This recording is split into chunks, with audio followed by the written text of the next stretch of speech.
You're looking at the lineup for heat race number 1. Matt Westphal, Cody Shander, Ryan Paget, and Kyle Steffens, Daniel Robinson, Jordan Knight, Mark Chisholm, T.J. Stark, Clinton Boyles, and Darren Pittman. Here in the first one, it's all about points, 100 points to win off the pole, plus 5 points from every position back that the winner comes from. So second, 105, third, 110, fourth, 115, etc., and so on. You've had to be in the 120 range thereabout to end up high point out of the heat races. We've had a couple of 130-point efforts, but by and large, 120, you're feeling really, really good. 115, you're well into that qualifier and into the invert. We've seen these cutoffs, too, for the top 40 to make the qualifier just go higher and higher. I think if Wikipedia put out that it was like 74.9 last year to make the top 40, but every day it's been 2 or 3 points higher just because of the stout competition here that we've seen. So we've even had some all-time Chili Bowl highs as far as either cutoffs or A-main lock-ins. So not going to be easy by any means, but certainly you want to eyeball if you're at the back of this field to get up to at least 5th or 4th to make sure you're solidly in a qualifier. Matt Westphal, Cody Shander, front row of this one. Heat race number 1 on the final night of qualifying nights. Green flag is out. Matt Westphal leads him down to the bottom of corner number 1, and he's got the early lead. Yeah, all trying to dive for that real estate on the bottom side of this racetrack. Not quite wide enough as this first heat race is going to go by in a hurry. You're taking a look at Kyle Steffens trying to make a move for 3rd position on Shander.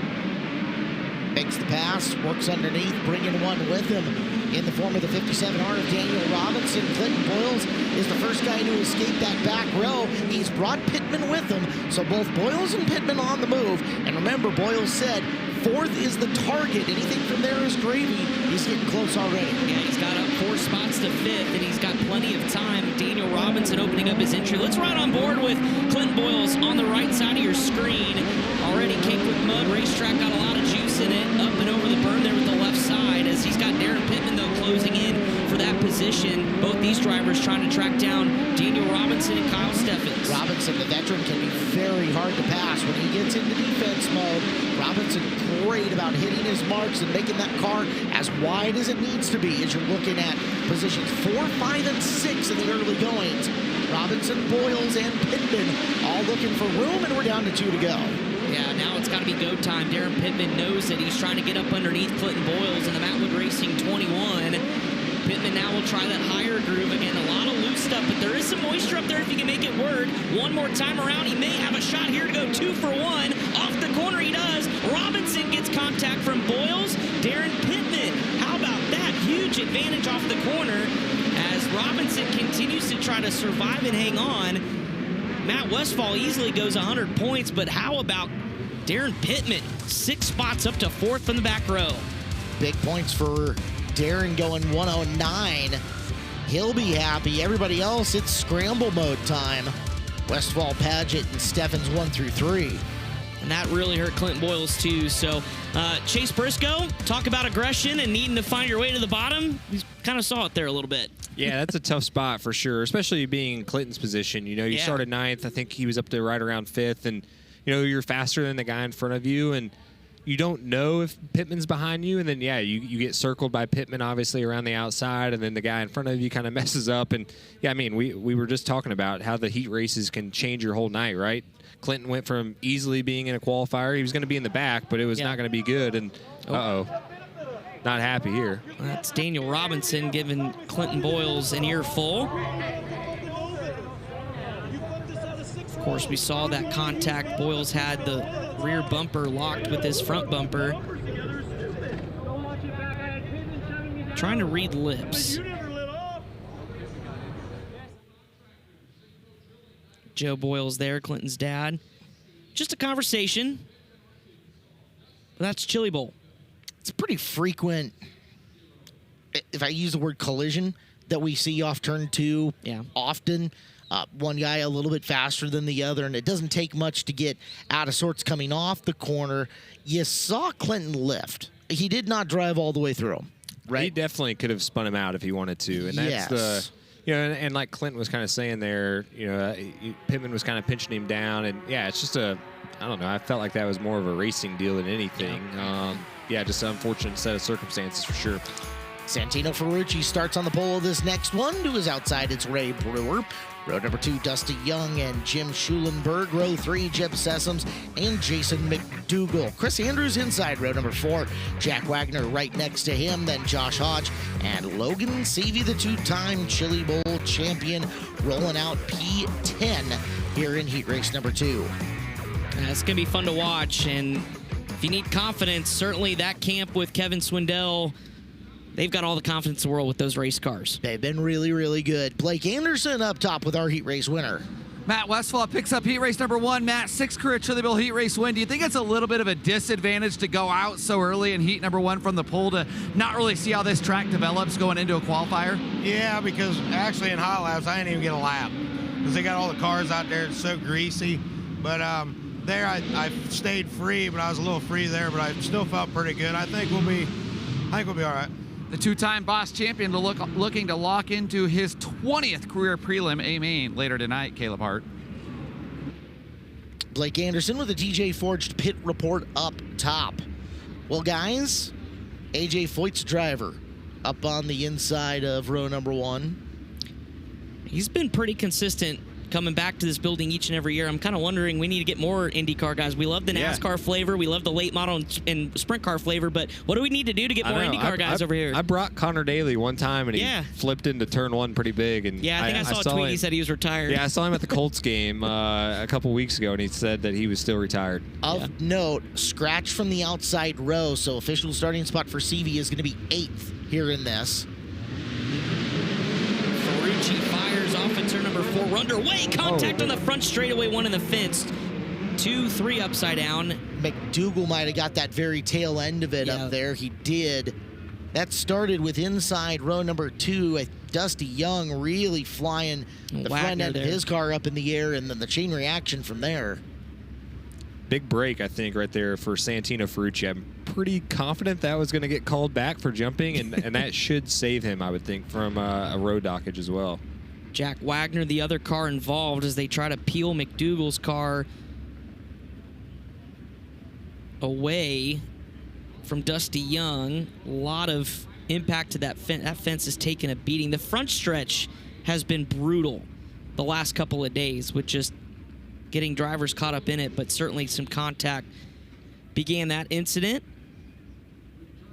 We'll take a look at what happened courtesy of K1 Race Gear. Young trying to get that front end settled down, clips the back end of McDougall as McDougall thinks he's safe, but not quite, and then pummeling the wall outside row number 4, Jack Wagner's 51. Make it outside row number 3. Guys, it looks like we might have an extended delay here because not only do we have to clean up the race cars, but several officials working over on the fence further back towards the finish line. There's Dusty Young's going to climb out. He's got a lot of damage to the right side. Wagner with a lot of damage to the front end. It broke the front panhard bar in half there. More damage to the front axle.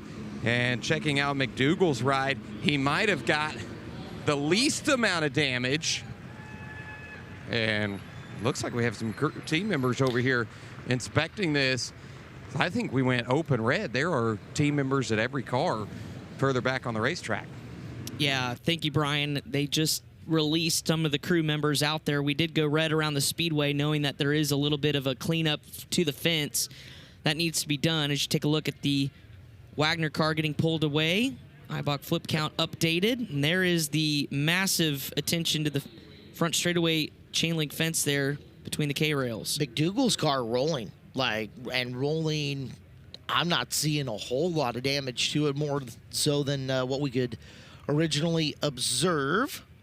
Let us check in. We've got a TJ Forge pit report. Blake Anderson, you found a celebrity, I understand. Yeah, I got Kenny Wallace. Kenny, welcome back to the Chili Bowl. I remember, boy, it felt probably, 12 years ago you ran here with the Loyette car? I don't know, it felt like a while ago. Yeah, well, I still feel like it's the greatest race of all time. I said every heat race matters. It's like throwing a pack of meat to a bunch of dogs, and as we saw just then, it gets pretty rough. So, hope everybody's okay there, but I'm super excited to be here. How chaotic was it drive one of these here? You know, it's like I came here and Sammy Swindell looked at me. He goes, "You don't belong here. What are you doing here?" And I'm like, "Well, Sammy, I just wanted to experience it." You know, right at 400 cars here, and how many make the main? 20? 24. So I don't know who belongs here, but you know what I mean? It's the greatest experience of my life, and I missed about the last 3 years, so it was time to come back. It's good to have you back here. I love it. And you guys don't realize how many, maybe 1 million people watching you guys every night. I know everybody's getting tired. My buddy Billy Smith, hey, Billy. Billy says, I'm still watching it. So thanks for what you do. No, thank you, Herm. Always good to see Kenny Wallace here. Good to have him back. We usually see him in December over in St. Louis. He wasn't there racing with us this year, but boy, he can get the dome going, guys. Only 1 million people watching us right now, Chris. No pressure. Nah, no, we're all right. We're good. We're soldiering through. Yes, we're going to take a time out. They got some fence repair to do. We will be back with more from the 40th Annual Chili Bowl Nationals, powered by NOS Energy Drink here on FloRacing. Just a few scuffs and good to go for the 4P of Jason McDougal. And call it the Binks Crazy 3 as you take a look at what happened here, and you'll see Jason, get tagged in the left rear, but good news, all drivers okay. Fence repair is complete, and Caleb Hart, we've got cars coming to life here around the Expo Raceway. Little bit of whiskey throttle. That one's new. Don't want a whiskey throttle. No, that ended up very bad for Dusty Young. So we'll get them side by side. Caution lights out around the speedway. 8 laps, heat race number 2. So who's left? It's Ferrucci and Ray Brewer. Jeff Sessom's now inside row number 2. I believe the guy who scratched out of the lineup, the 6080 of Jim Schulberg. So outside of row number 2, that's the 95 of Chris Andrews. Let's see, he's still hanging out. Some Dougal in there and more. Look out. Outside row 1, Ray Brewer was the one who went bouncing, and we will see a yellow. And that could have been a lot worse. Jumping a right rear, he could have been end over end, but was able to settle the car back down.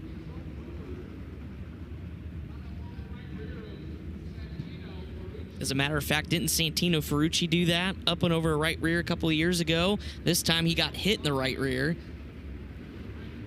Brewer just misses the corner and up and over the right rear, settles it back down. He'll go to the back of the field.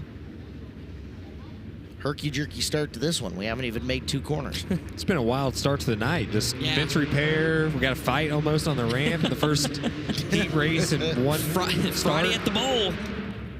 Oh, and he just spun it out, catching the field too. Nice. Welp. It's one of those nights. It is.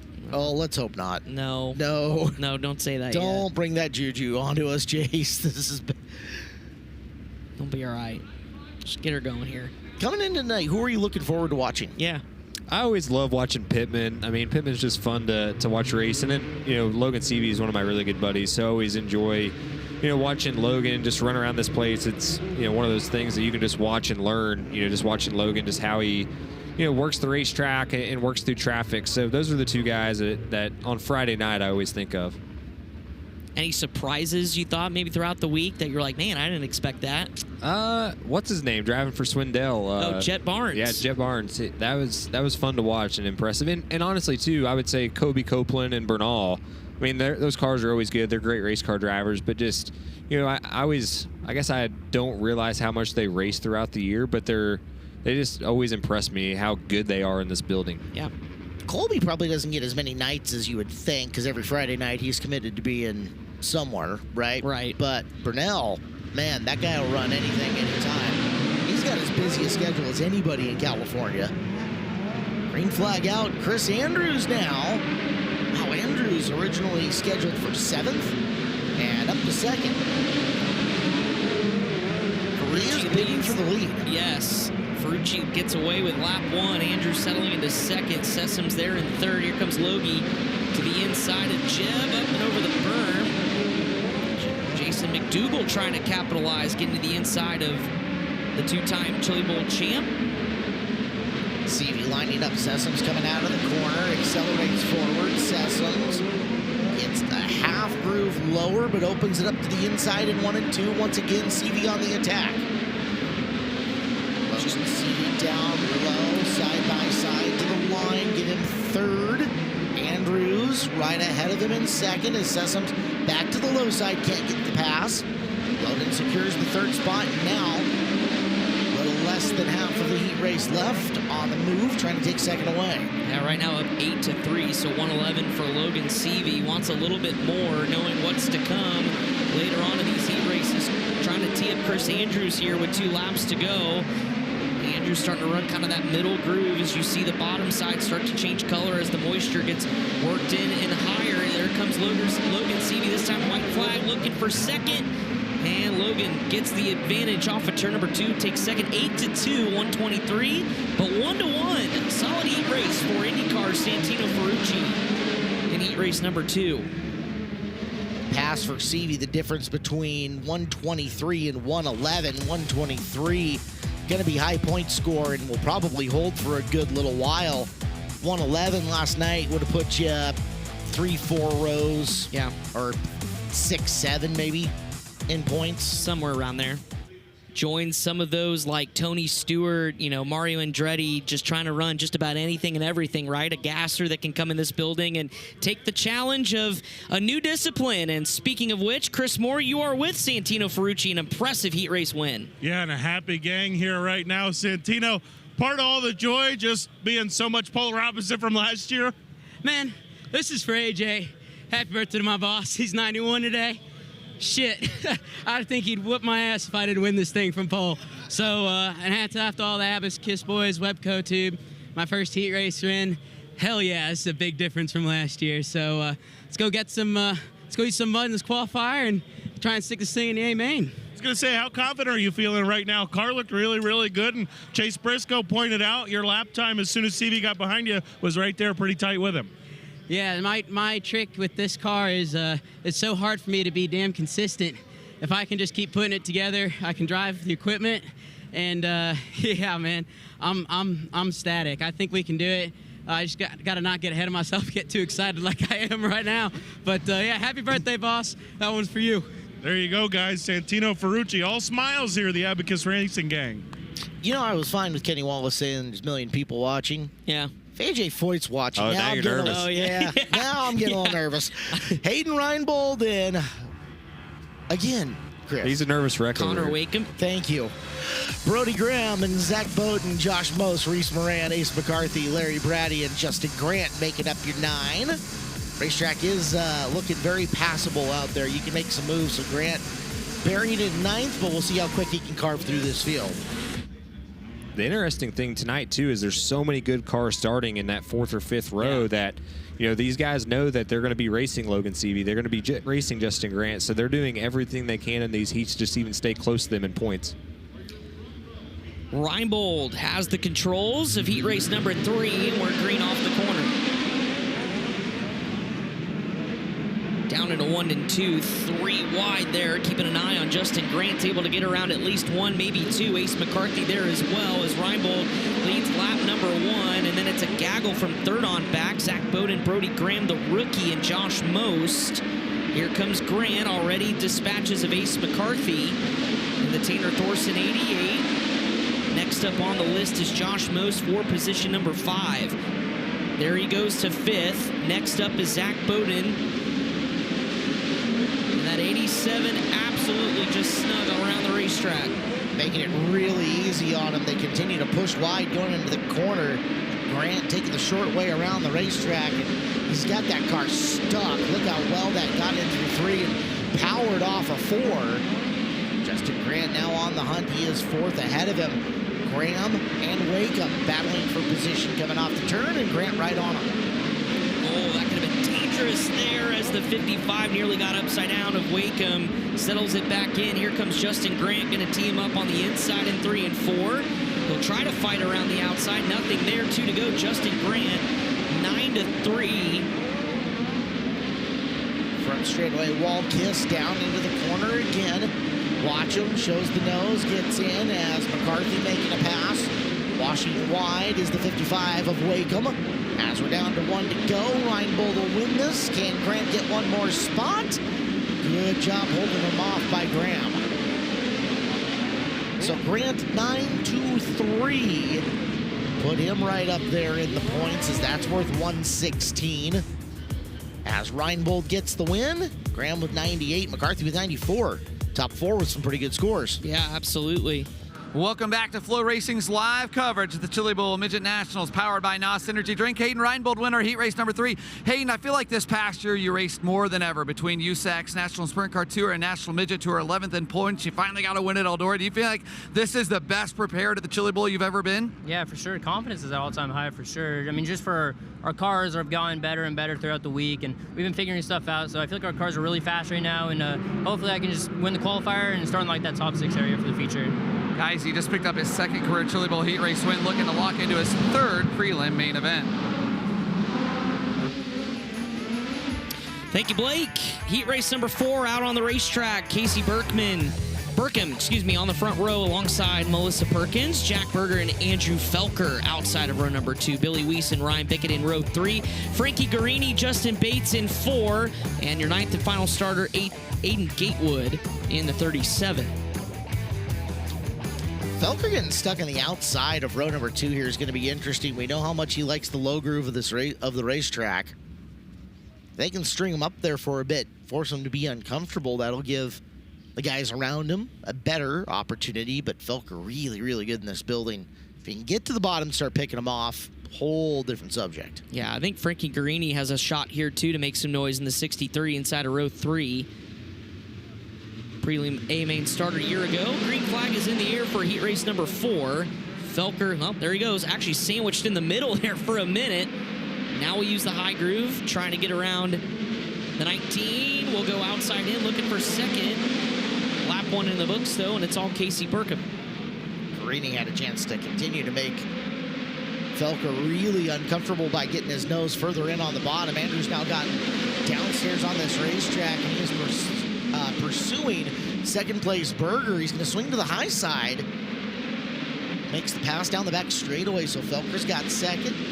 Now Burkham in danger. Andrew Felker goes bouncing off him, and through the corner, 4-1 for Felker. Burkham, Berger, and Guarini. Gatewood has got the Dolly Parton run going for now. See if he can improve it in the next couple of laps. Yeah, Burkham and Berger being side by side, just clogging up the lanes for Guarini. It's not that wide. You can really try to force the issue. You're going to have to wait for a mistake or a pass here. He's going to try to follow the 19 of Jack Berger to the inside. As Burkham's stuck on the outside groove, Guarini all up and over the inside berm. A little mistake there, a little wide and around and tagged. Burkham is involved. And is that Gatewood? Yes. That also gets collected. A lot going on the entrance to turn 3. Really started down the back straightaway. Take a look at the K1 Race Gear instant replay. It's a dogfight between Guarini and Burkham overcooks it, collects Gatewood on the way by. One more time from Nate Hartman's cam. Well, he tagged the wall, actually, and tried to save it as long as he could. These midgets are pretty hard to save, Chase, I'm sure. Once you get them kind of out of shape and halfway sideways and you're on corner entry. Definitely hard. Off of 2, they kind of banged wheels, Yeah. and Casey doesn't really race a whole lot. I actually bought my sprint cars from Casey's family, so Oh, wow. I know that he doesn't get to race a whole lot anymore. And yeah, just kind of got in there above the cushion, and it's not really packed in up there, and yeah, it just makes it tough. So Felker will lead again, 4-1 right now. Really good opportunity for him as far as the passing points are concerned. Would sit him at 115. Felker's always been sneaky in this building. He is so underrated, I feel like, at this place. It's a many-time A-main starter here. Guy is just really good. Frankie Guarini's going to have a monster run for 2nd to the inside. He'll make the pass, and no problems on Felker. Felker coming to a slow crawl. Everybody trying to avoid, and well, as Guarini tried to go to the outside, we launch one into the Kench fence here on the front straightaway. That's the 17B of Ryan Bickett. I feel bad. I'm finally on this side of the announcer's curse. Dude. Wow. You levied your first whammy. Yeah. But Felker's my buddy. You're going to have to apologize to him later. Yeah, in the group chat, I'll have to tell him that I did the announcer's curse to him. Let's see what happened. Right center of the corner, it just completely falls over, and no smoke, no nothing like that, so. It'd be interesting. I don't think it came out of gear. I was trying to see if I could see his hand moving, trying to get it back down. Sometimes that will happen where the thing just pops out of gear randomly, but yeah, I don't know. Definitely odd. Guys, a lot more mud here. We'll try and pull off a Bickett's car that's packed in the top, but the drag link broke off of the steering arm at the bottom of the left front, so radius rod heim broke, the drag link broke. Both those bars are hanging here. They might have to use one of those 20,000 zip ties, hold them up if they can't get the clearance here, but both bars there on the left front are broke on Bickett 17. The tail tank is smashed in. A lot of damage from that little bump into the fence there. And as we look at the work area, Caleb, you saw Andrew take the steering wheel off, hold it high in the air. They were looking underneath the hood, and now he's going up the ramp. Wonder if they were checking for a quick electrical. Yeah. Whatever it is, Felker done. Some people whose pools are hurting right now. 45 official flip count, courtesy of Eibach, as they get the Bickett machine off the racetrack. Really great evasive driving by Jack Berger, who went monster trucking over to the inside berm to avoid the slowing Felker machine. That's going to give Berger the lead back. Yep. So Berger will lead. See what it looks like in behind him, because Guarini got a part of that, and he was up front. Felker obviously breaking your leaders, so your top three. We've got the 21T of Justin Bates from 8th, sitting second. Aiden Gatewood should be back up there somewhere. You Third, see the right rear wobbling chase on, Oh, yeah, on the Guarini car. That's gonna be an issue there. But yeah. In his defense, you know, you're still running 5th, and if one of these guys crash or something, maybe you can sneak in there. He's not going to finish worse than 5th, so you might as well just stay out there. Melissa Perkins is 3rd, and I guess 6th. so they're going to get Gatewood there for passing before the cone, I'll bet you. So keep your eyes on that. There may be a penalty coming, as he was definitely by the 20M before the cone on the front straightaway. Guarini able to get around Melissa Perkins on turn number 4, still making moves as you watch Gatewood in 2nd, hanging on over Justin Bates. As off of turns 3 and 4, Berger picks up a couple positions and will win it off the final corner. Guarini's going to run 2nd, too, Yeah. if they dock Gatewood. If they dock him for sure. Right now, unofficially, of course, Chili Bowl will post official points. They score Gatewood with an 8-2 run, but Guarini in prime position as well. Good save after the damage to the rear end of that race car. Up top, Chris Moore, TJ Forge Pit Report. Yeah, I got our heat race winner here, Jack Berger. Tell you, man, you're riding 3rd, probably just trying to hang on, maybe grab a couple spots. All of a sudden, sees part in front of you. What did you see there when Felker broke? He just stopped, and the other guy was outside of me, so I was like, fuck it, go to the bottom, you know? And good thing I didn't tip it over on the berm, because I got really on it. And I don't know, you just got to be patient here. You got to let the Chili Bowl Ferry come give you a little bit of magic around here, give you some good luck. It worked out for you. How do you feel about your chances in a qualifier a little bit? I'm feeling pretty good. You know, I got all my family, I got my beautiful wife over there, and yeah, I'm just excited. I want to heat race that Chili Bowl. There you go, guys. The Chili Bowl Ferry coming along, helping him out. Also want to tell you, Aiden Gatewood's guys very upset. They did get penalized, but felt like the car in front of him didn't go and pulled into the infield, and they shouldn't have been penalized, but they were. And so there was quite a discussion up here between their crew and officials. But as we know, officials always win. Saw Perkins swing really, really wide on that start and spin the tires up in the fluff. Who knows what happened, but yeah, Gatewood was by. So Brady Baker, Chris Roseland, Austin Gossel, and Wout Hoffmans, Cody Brewer, Brian Strain Jr., Michael Hubert, Austin Nye, and Pierce Urbanowski. We got to ask B-Walks, is that the first heat race win from Minnesota at the Chili Bowl? I can't imagine there's been very many. Yeah, no kidding. If it's not, it's like the second, because that is a rarity for sure. B-Walks, if you're listening, maybe you can text us and let us know. Heat race number 5 on the racetrack, ready to go. Keep an eye on the Michael Annette tribute for Michael Hubert there, starting inside of the second to last rows. We're underway. Clean and green through turns 1 and 2. Brady Baker trying to hold on to the early lead. Wout Hoffman's moved his way into second. He is riding up on around the cushion. Car bounces a bit getting into the corner. Down the back straightaway, Baker straightens it out. They're bouncing off each other. That's Gossel rolling in through a couple of other drivers. Strain Jr. in the 22B also getting physical as we'll go split screen. Battle for the leads on your left. Yeah, and that's Wout Hoffman's just trying to peek a nose underneath Baker. Hoffman's 19th in the Prelim A-Main a year ago, driving for Jody Rosenboom this weekend, trying to get some sort of run to the inside. Now we'll try the outside as we're watching deeper in the field. That's Michael Hubert up from the back, up to 4th. Trying to rip and roar, and he will around Roseland as we've got one around entering turn 1, and it's Cody Brewer. And you can see the bananas on the radius rods there on the right side as we see potential contact here. Oh. Lots of contact all over the place. Starnes Jr. part of that as well.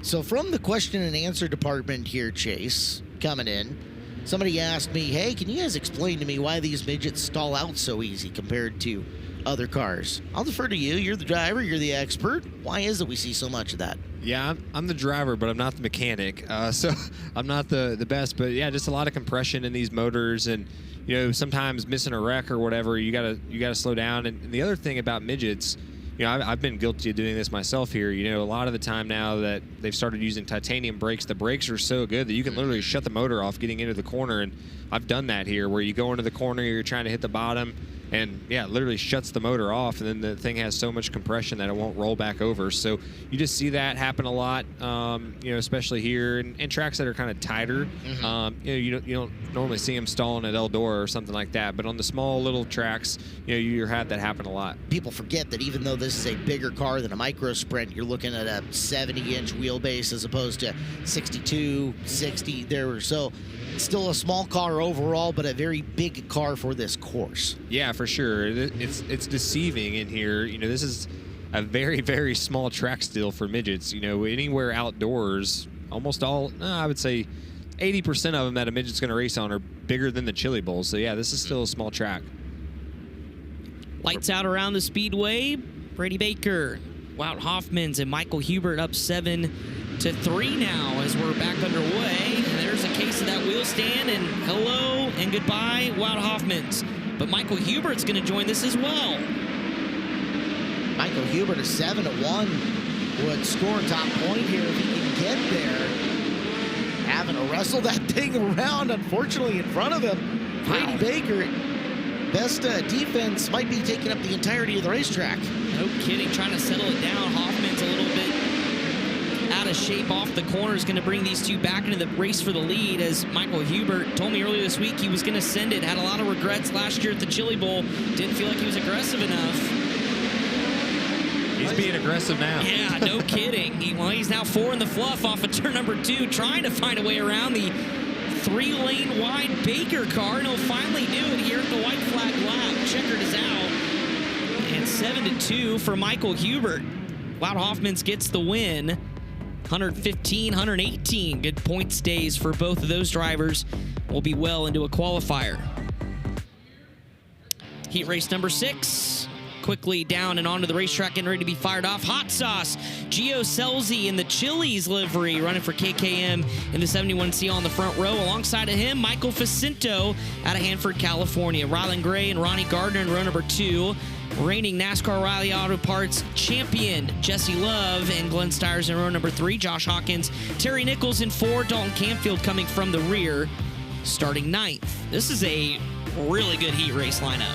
This is the one when I was looking at lineups, I was excited to watch. You know, you just have a lot of really, really good race car drivers and fast cars, especially, you know, Jesse Love is one of those guys I think of when he pulled up the My Race Pass.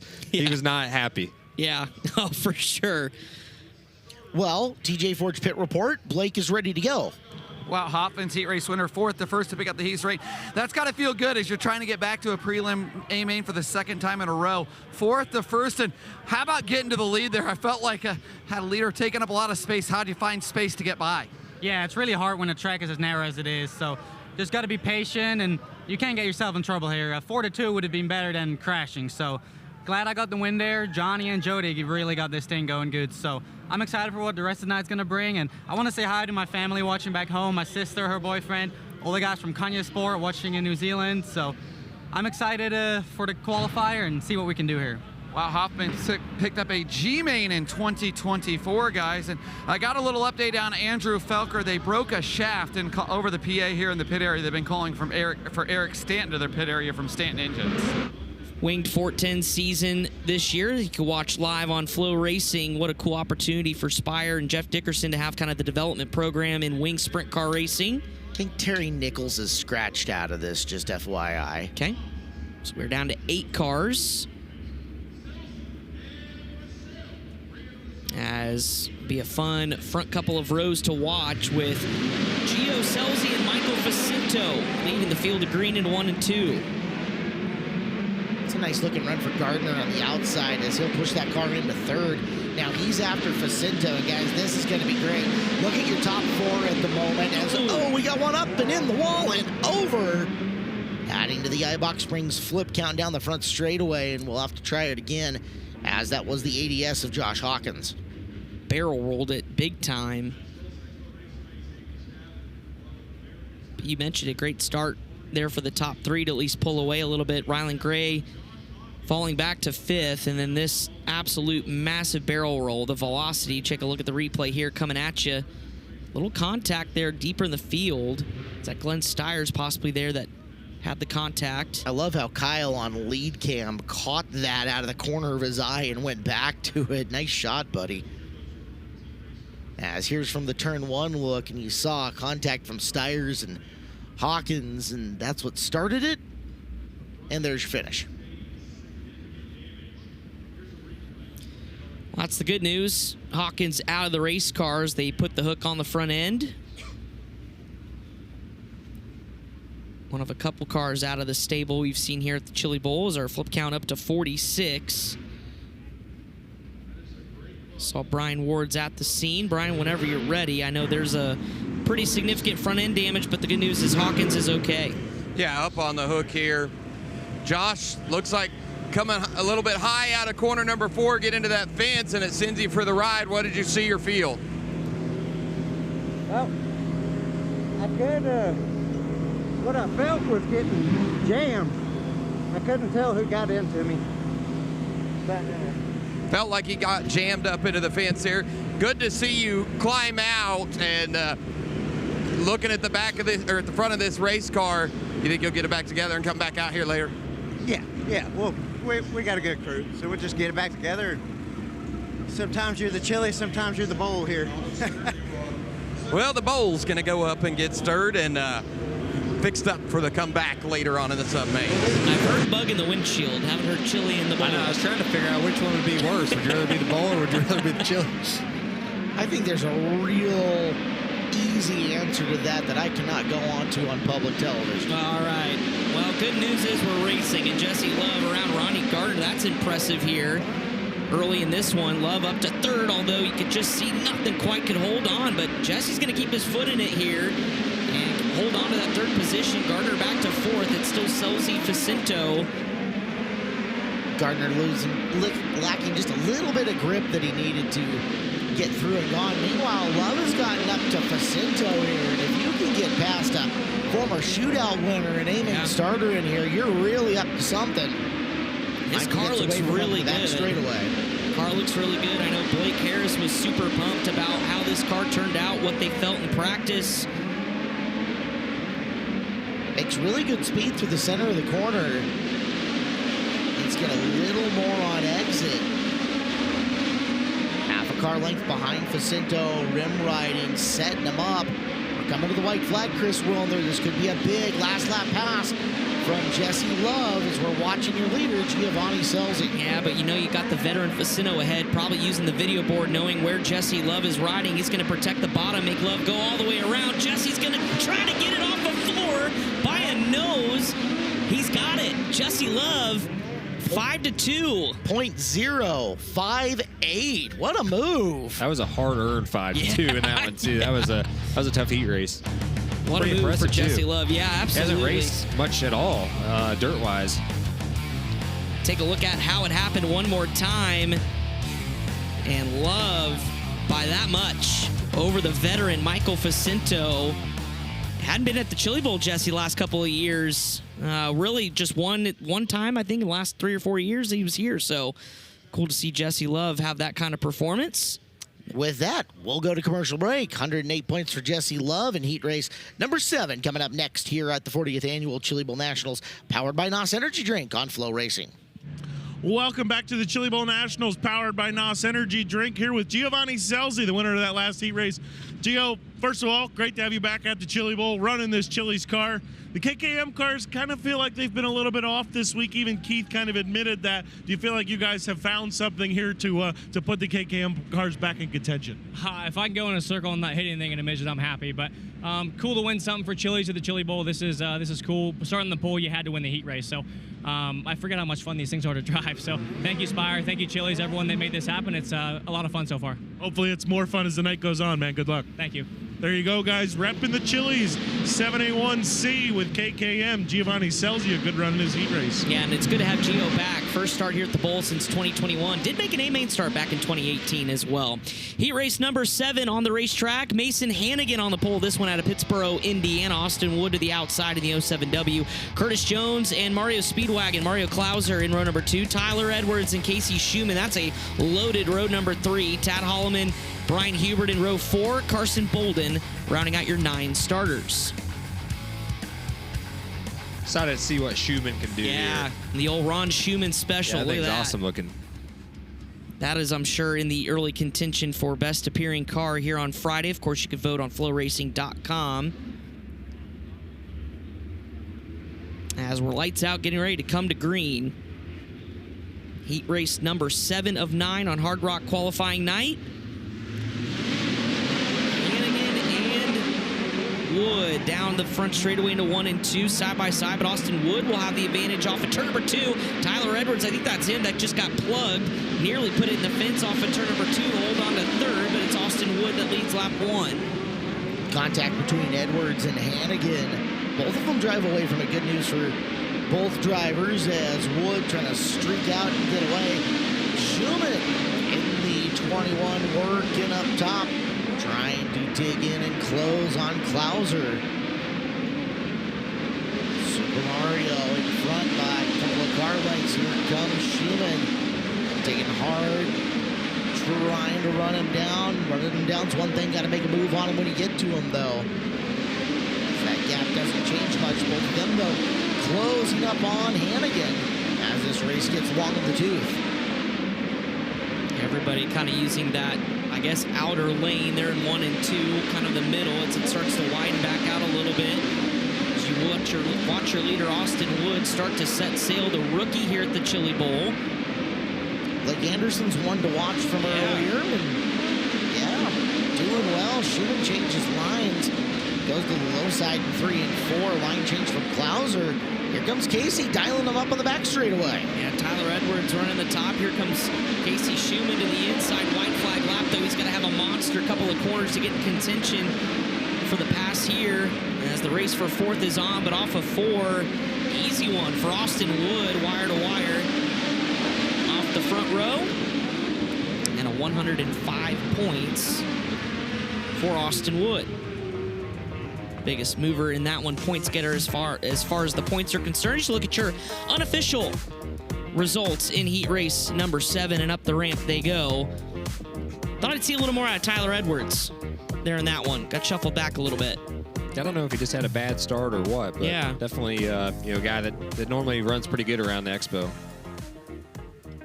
We are working on heat race number 8. 2 more heat races to go here. As here is the lineup. It's Levi Klatt out of Langley, British Columbia. Gavin Miller from Allentown, Pennsylvania make up row number 1. Hayden Wise and Johnny Murdoch in row number 2. Earl McDougall Jr., Cale Coons in row number 3. Luke Hall and A.J. Johnson in row 4. And Steven Snyder Jr. starting 9th here in this 9-car, 8-lap heat race. Yeah, you know he's going to do everything he can to get up to the front. Steven Snyder Jr., an absolute gasser, whether it's for the Tulsa Shootout or here at the Chili Bowl Nationals, will be fun to watch. Blake Anderson at the top of the ramp with a TJ Forge pit report.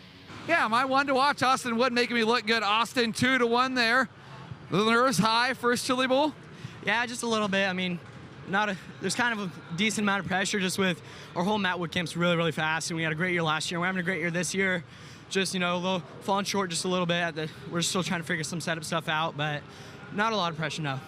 Austin Wood, guys, that's a name you're going to want to remember. He is one to watch for many years to come. SCCT champion, second in points at Placerville. Briscoe, you win a cup race this year because you're going to in 2026. Yes. Break that out of the NASCAR world.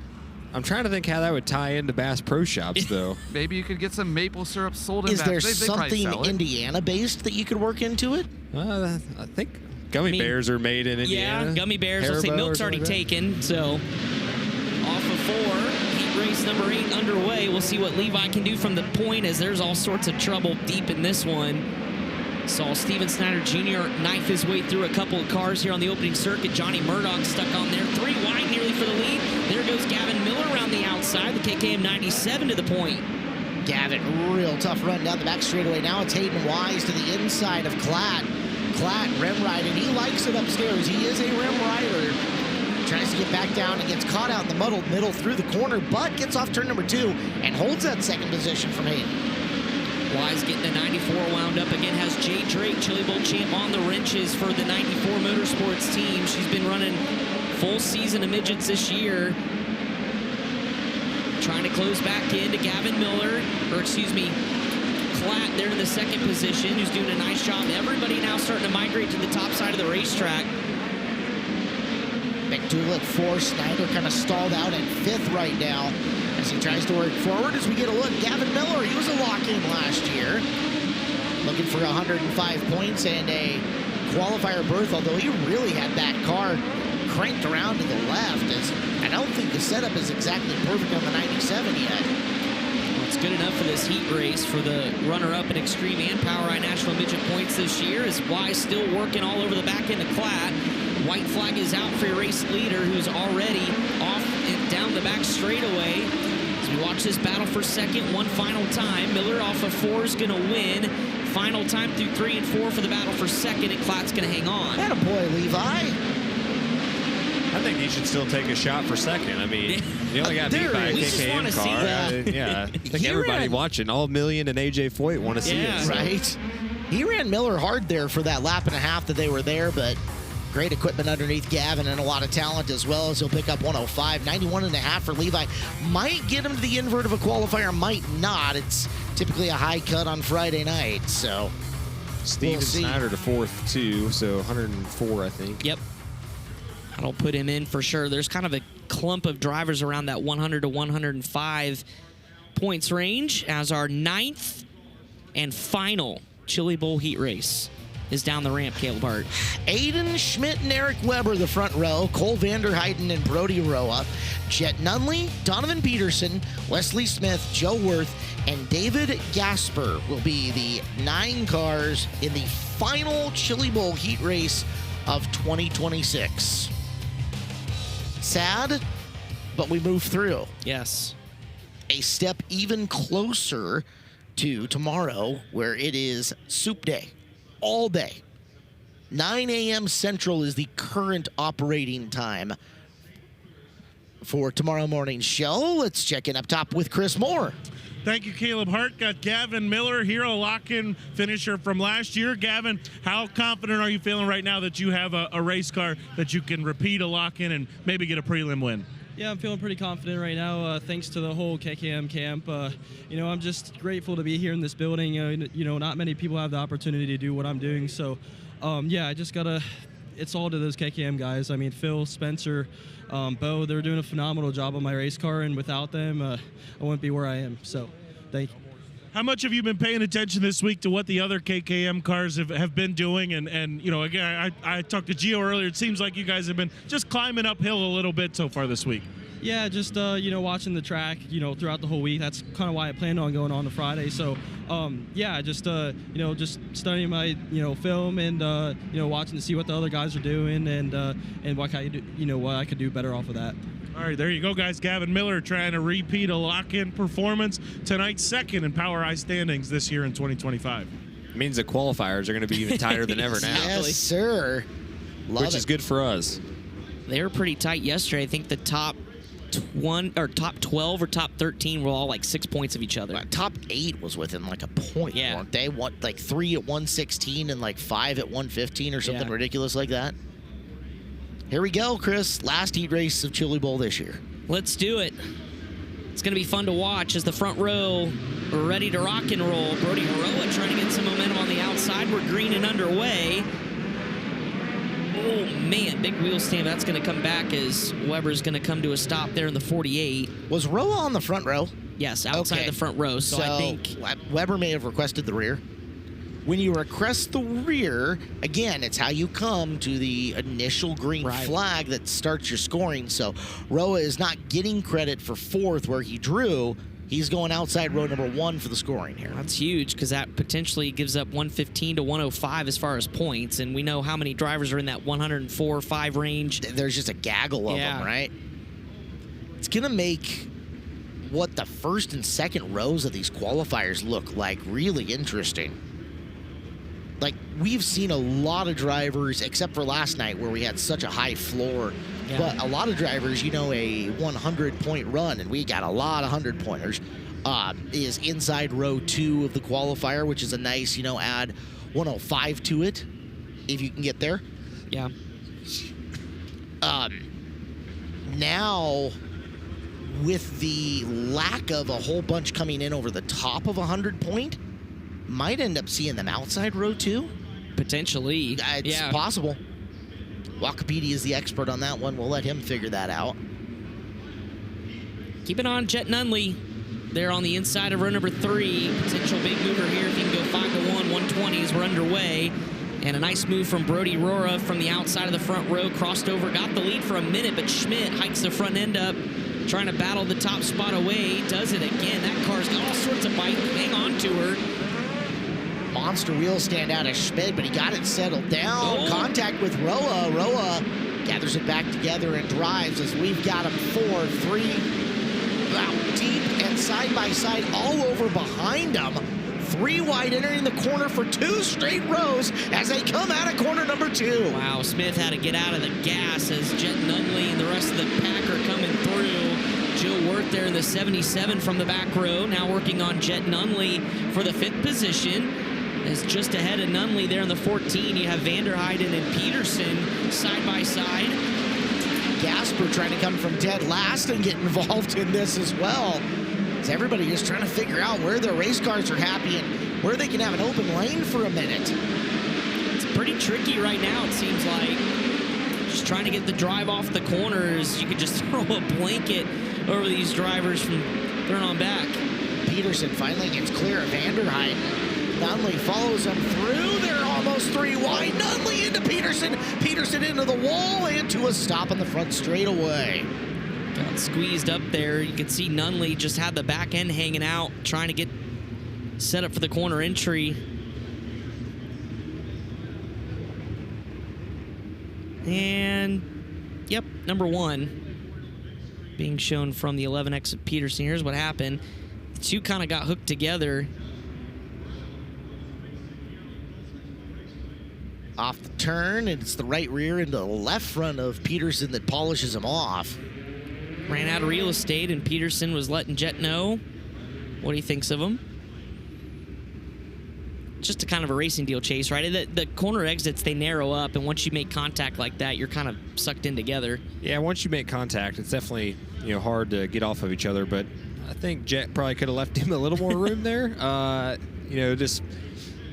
Rookie, never been here, and obviously on the hammer trying to make everything he can.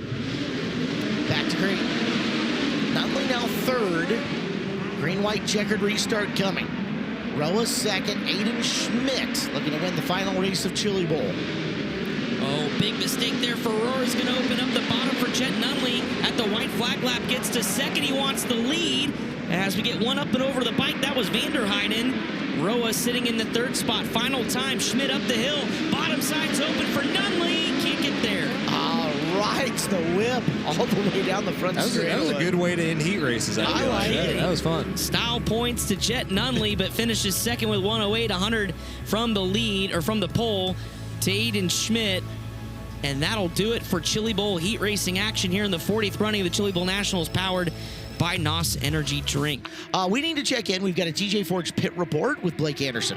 Aiden Schmidt, you saved the last heat race for the best heat race of the day.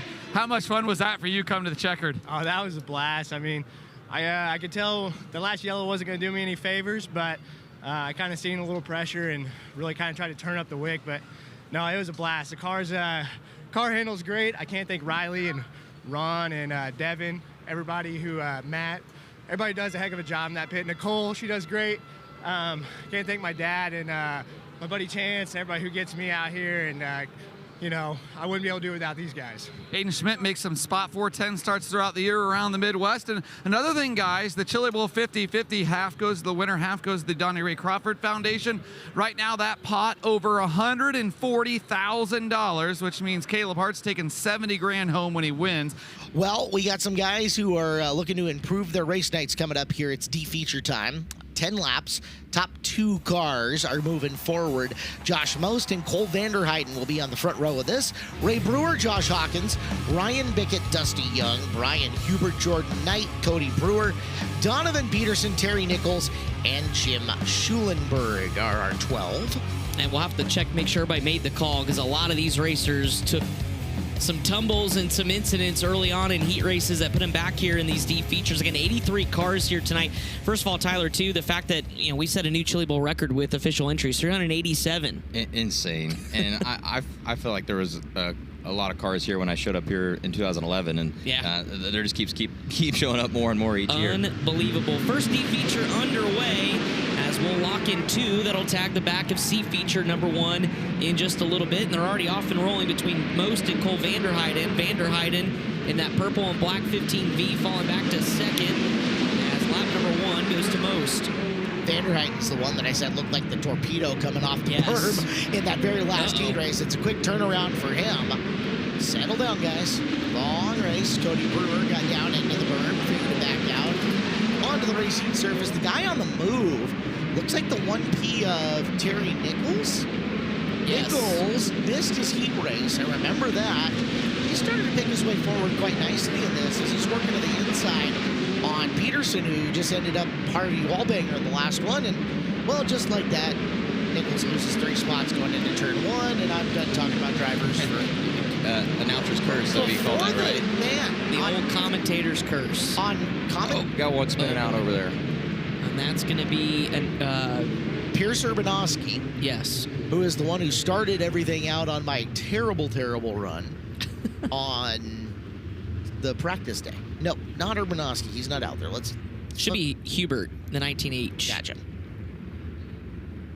Again, these drivers here, should you not make the top 2 transfer, you are looking at a 9 a.m. start time tomorrow. We are going to Q mains. As you watch the replay, overcooked her there into turns 1 and 2. Came down the racetrack. Good heads up by everybody else to avoid.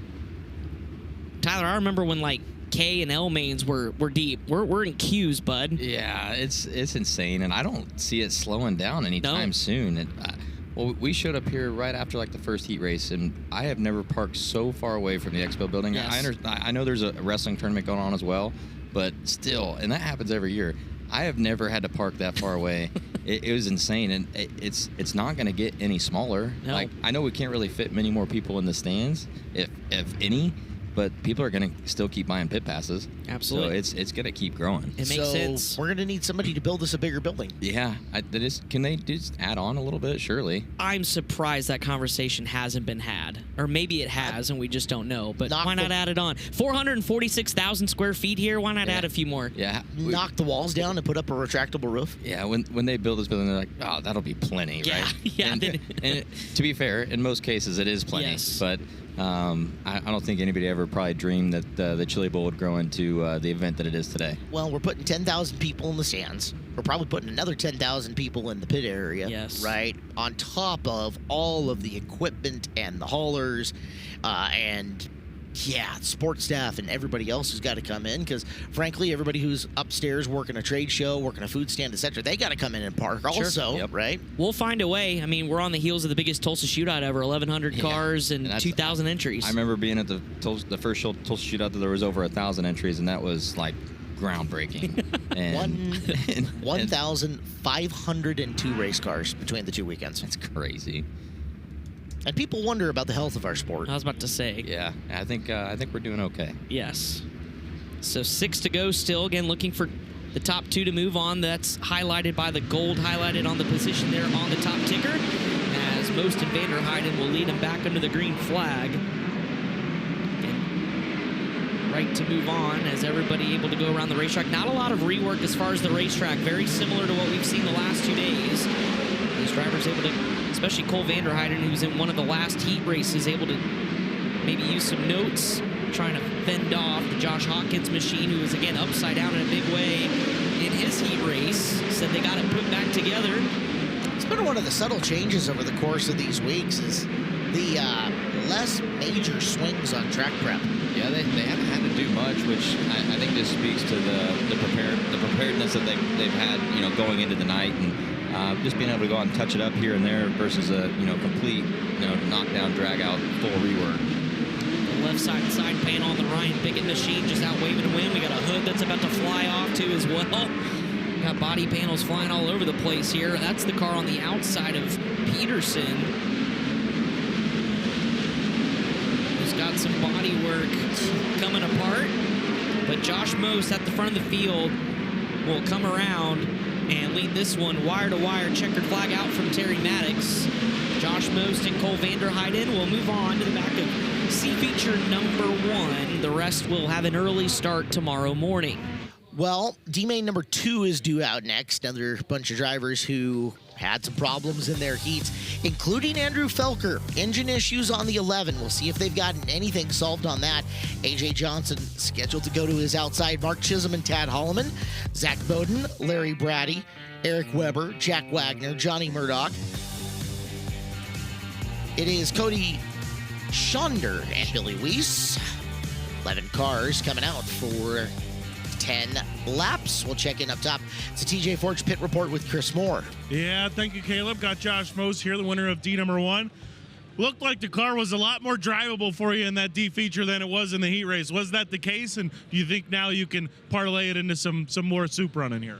Well, actually, I lost brakes in the heat race, and I still don't really have. I got them for about 3 or 4 laps, and it probably shows. And then I have to slow down, try to change my entry, and try to make it work right now. So get through this one. We'll see if we can maybe gain some spots and go from there. All right, there you go, guys. Trying to fight it here without brakes, but looked really good in that D feature out front. Somebody go to that vendor stand that's got the all gas, no brakes hat and go get him one of those. Yep.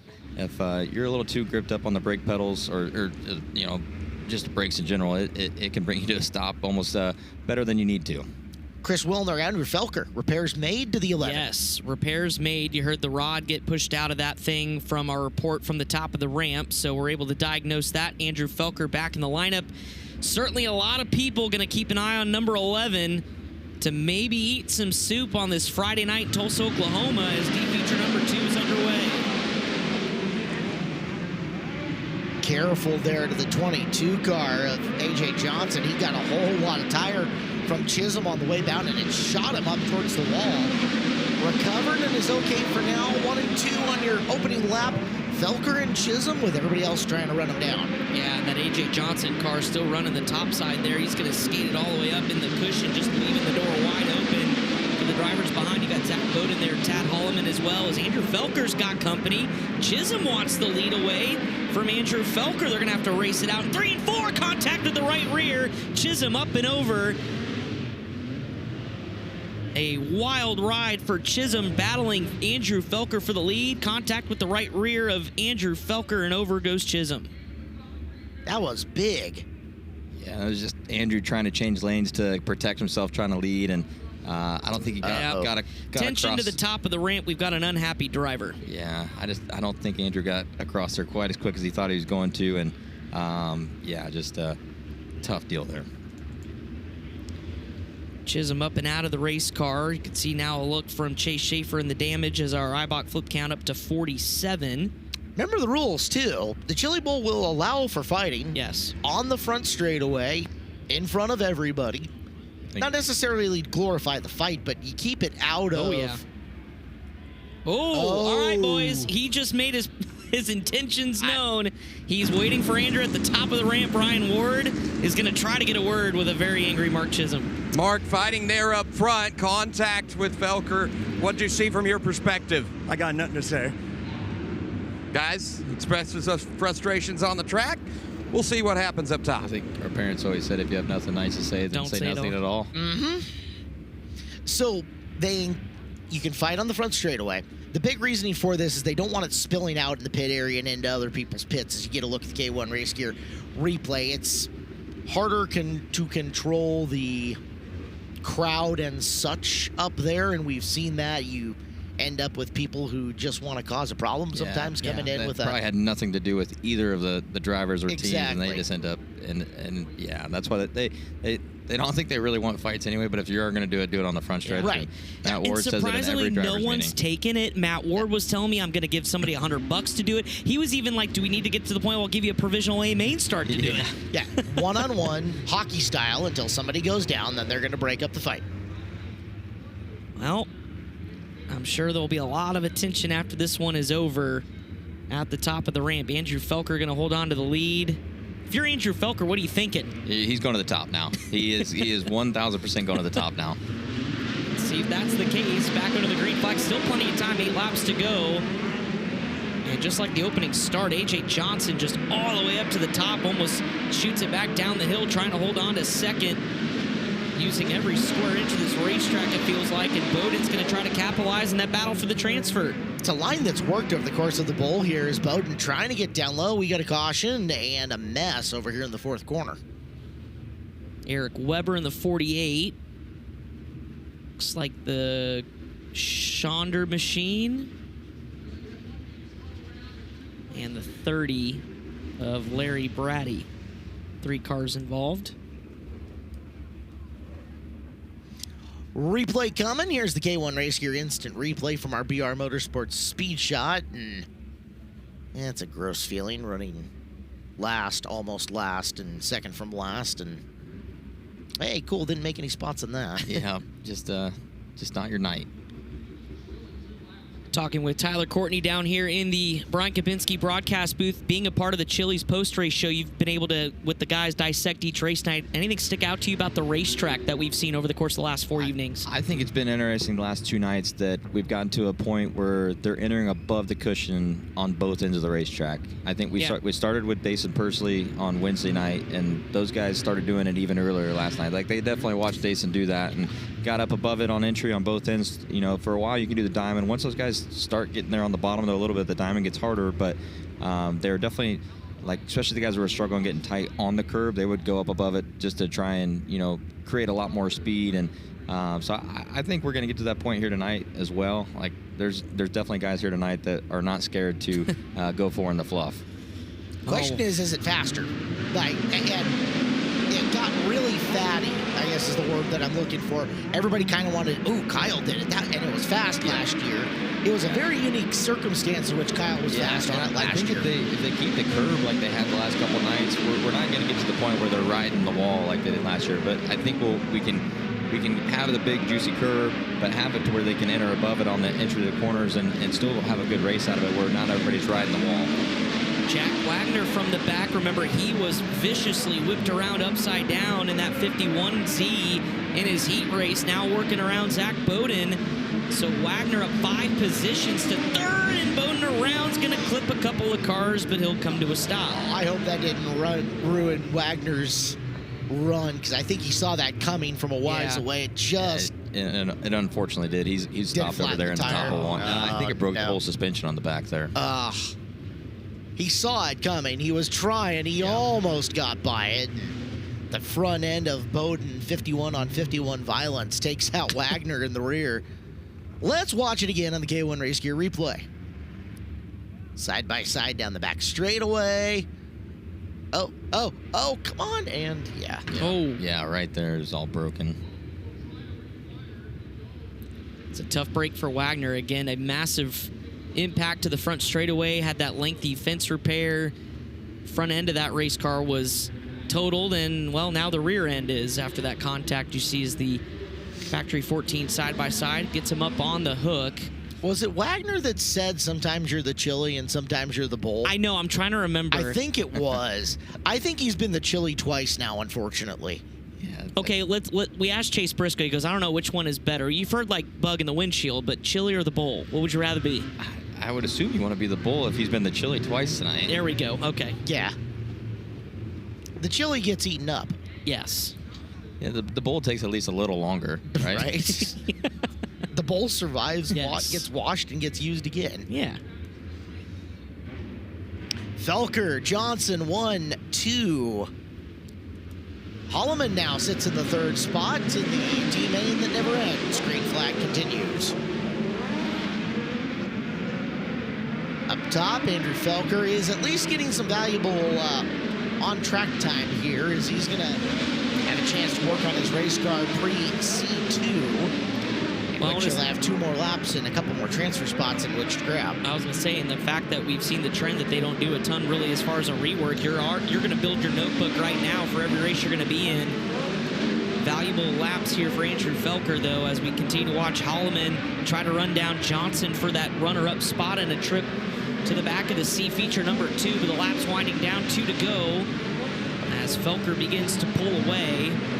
Talked about his career inside this building. Many picked Andrew to be a threat for the prelim night win. He's going to have to do it the hard way here, as now the caution comes out as the white flag was being displayed. And it's 3F again of Schonder, picking up the 48 of Eric Weber. That was battle for 6th. Can't say that these are the last D-mains of the Chili Bowl, because we'll have some tomorrow. At least 2 tomorrow, right? Yep. Yes. Last D-mains of preliminary night action. Oh. Insult to injury. Yeah. I hope in Johnny Mordaugh's car I was is... getting ready to say, I'm not going to say anything because I don't want to curse him, but he was +5 on the screen here, but unfortunately he's in the infield. Good call not cursing him. Briscoe laid a really good whammy before he left, so... Oh, yeah. On Felker. Yes. Did get to hear Johnny sing last night. Did you? So did you. Did his band play? No. You got to hear it as well. No. Or he typically plays downtown Tulsa, like, before practice day. I don't know. But we got to hear him sing last night. He did sing last night at the old watering hole. I saw sunshine there. I was there.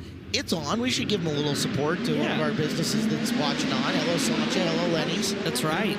Sancha and everybody at Lenny's put on a good show last night. Back under the green flag. Well, we'll try and get the white flag this time. We do. Andrew Felker's just going, how many more laps am I going to have to run? Knowing what's potentially coming at the top of the ramp. He's got at least We'll get a couple more. We'll get a green and white this time. Mm-hmm. We saw that at the Tulsa shootout a lot. When we get down to several restarts here in the closing laps, that Terry will just put the green and the white together. I think Weber just said, let's go. Oh, yeah.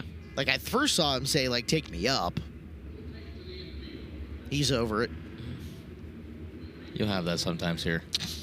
Yeah. Happens in big-time auto racing. I was going to say, Tyler, out of anybody in this building, you've had the full gamut of things happen to you here. I've done about everything you can. Yeah, it's a tough place. And sometimes it's even tough when you're running good. It's just how it is. The word a lot of drivers use is humbling. Yeah, humbling is a great word for this building. Sometimes you're the king of the world, and it doesn't take much or very long to be. Yeah, sometimes right it can happen in the same race. Yes. All right, we'll try this one more time. A.J. Johnson going to try to close back into Andrew Felker. Again, both those in the transfer spots. Just have to hang on for now 4 more corners. Green-white checkered. Overtime on the D-main. Mm-hmm. 11-lap D-feature, and the 11 car takes the win. Felker with the W. Johnson, the double deuce, the second and final transfer spot. I wonder if this extended D feature allowed Mark Chisholm to maybe cool down a little bit. We will find out momentarily. Let's send things up top. TJ Ford's Pit Report up top. Andrew Felker, a tough night, breaking, leading a heat race, and now picking up a D-main win. Andrew, what happened there in that D-main? Is that just a fact of just not really realizing a guy was right where you're trying to go? Yeah, I knew he was out there, and he's running some hero laps, and I've raced with Mark for a long time. I've drove race cars for him before and built race cars and drove for him before, so I would sure hope he would realize that I've never raced him like that. I drove for the guy, I built his cars before to go race with him, so I'm sure he's had some choice words for me, and part of Chili Bowl racing, I thought we were side by side enough that I could drive it off across there and beat him to the corner. Obviously, he sailed it off in there, and we got him, and I hate to tear him up really for no reason. They're both being in transfer spots, but hopefully we can keep our night rolling and see what we can do in the sea.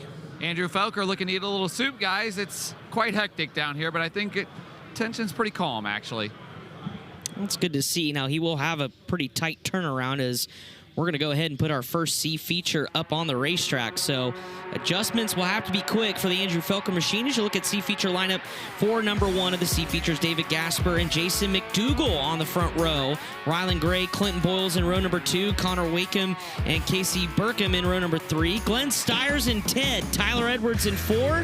Melissa Perkins, Cale Coons coming from 10th tonight in the C. Josh Most, Cole Vanderhyde in your D-main transfer cars. Course. Oh, go ahead. I do like the scheme on Clinton's car this year. He added that little blue into it to go with the reflective and the sunset colors and the helmet. I was kind of hoping for a little green in there too, but couldn't figure that out. A little simple? Yeah, just like a little simple touch of green in there. My yeah. It took me a second. Yeah, that I saw good. you looking at me like, what are you talking about? That was a good way to get that in there. Yeah. We told him we were not pulling punches. He has a t-shirt on anyway, so we're underway. Into turn number 1, he might want that corner back, although nice recovery.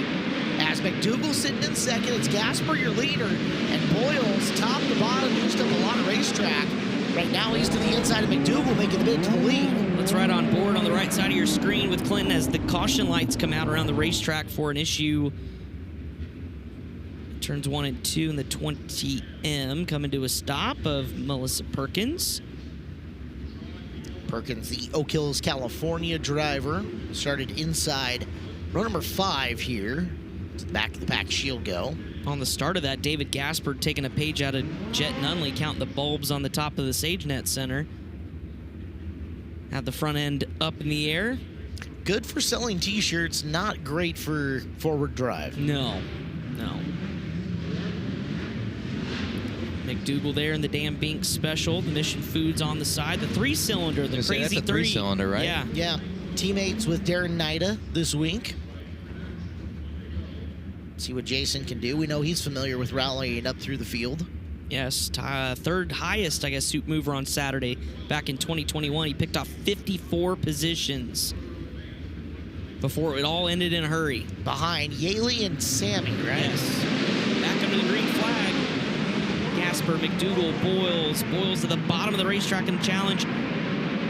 Boogie for the second position. Now inside, there goes Jason McDougall, capitalizing across the nose of Gasper. Taking to the top spot, bringing Clint Boyles with him, and now Boyles to the bottom of the racetrack with the caution flag waves. Every time the track opens up for Clinton here in these 2 laps, Melissa Perkins has come to a stop and ended his opportunity. And for Melissa, 2 charged cautions. They said it in the driver's meeting, and your race is done up the ramp. So she will go to like an L main event tomorrow. Let's see. It's an early last morning. in your C, N main. N. Yeah, 11 and 12 finishers in this one. Saturday, N main. We will go all the way up if you just missed the transfer, a K main on Saturday. So you're looking about lunchtime. And we're starting with Qs tomorrow is what I was told. Which, of course, depending on who shows up and actually enters, it may get rolled up into the next letter, but frequently that first main of the day is scratched for the next one. I do know Mark Daly is going to be ripping. He said, I'm ready for hot laps tomorrow morning. I was like, he didn't, I don't think, make a lap in his prelim. You know, would be an opportune time for us to mention Mark Daly. Merchandise available by his trailer. Yes. So when he makes that massive soup run, you've got your Mark Daly merch early. Back under the green flag, 10 to go, and back to the battle for the lead between Boyles and Jason McDougal as Gasper now will go high side in 3 and 4 after losing the lead. Try to challenge Boyles with lane changes now to the top side in 1 and 2. Rylan Gray there in the mix as well. That's your 4th and final transfer spot. We added a couple laps, and now 4 cars will tag the back of a B feature coming up later on in the program as the battle for the lead. Caleb on in 1 and 2. Side by side coming off the corner. Boyles has got the run. He'll rip past McDougal on the bottom of the racetrack. So Boyles up to the top spot. McDougal down around the bottom. He'll make a line change going into 1 and 2. Gasper still sitting 3rd. Gray 4. Yellow lights on. Remember when I said 2 and you're done? Yeah. Well, apparently counting's hard. Maybe the only thing I think maybe there was help on one of them that they don't count it as right. By yourself. Perkins again was in the 12th position. Get Melissa turned back around. Good little bit of moisture on the bottom, Tyler, but you got to hit it right. Yeah, it's there, but just the top's not as far around as really for the bottom to come back in. You can hit it here on the restart or something like that, but really you want to be up on the top as quick as you can. And the top doesn't seem super treacherous right now. No, it's actually a very calm, collected cushion. Too bad, and they're already starting in or above it, really into 1 there. Not so much into 3 yet. Boyles, McDougal, Gasper, and Gray, the 4 cars in. First car out, Tyler Edwards and Casey Burkham. Edwards will go to work on Rylan Gray there on the bottom of 1 and 2. It's that gray and black machine to the inside of the white and pink Rylan Gray car, and up the hill goes Tyler Edwards. Ted, one of the taller race car drivers in the building, now to the bottom. It's a very simple move, but effective. Now Gray back to the outside. Almost contact, if not a little, between the two of them. Edwards up top. Gray down low as Edwards now getting away, and a little bit of breathing room for that final transfer.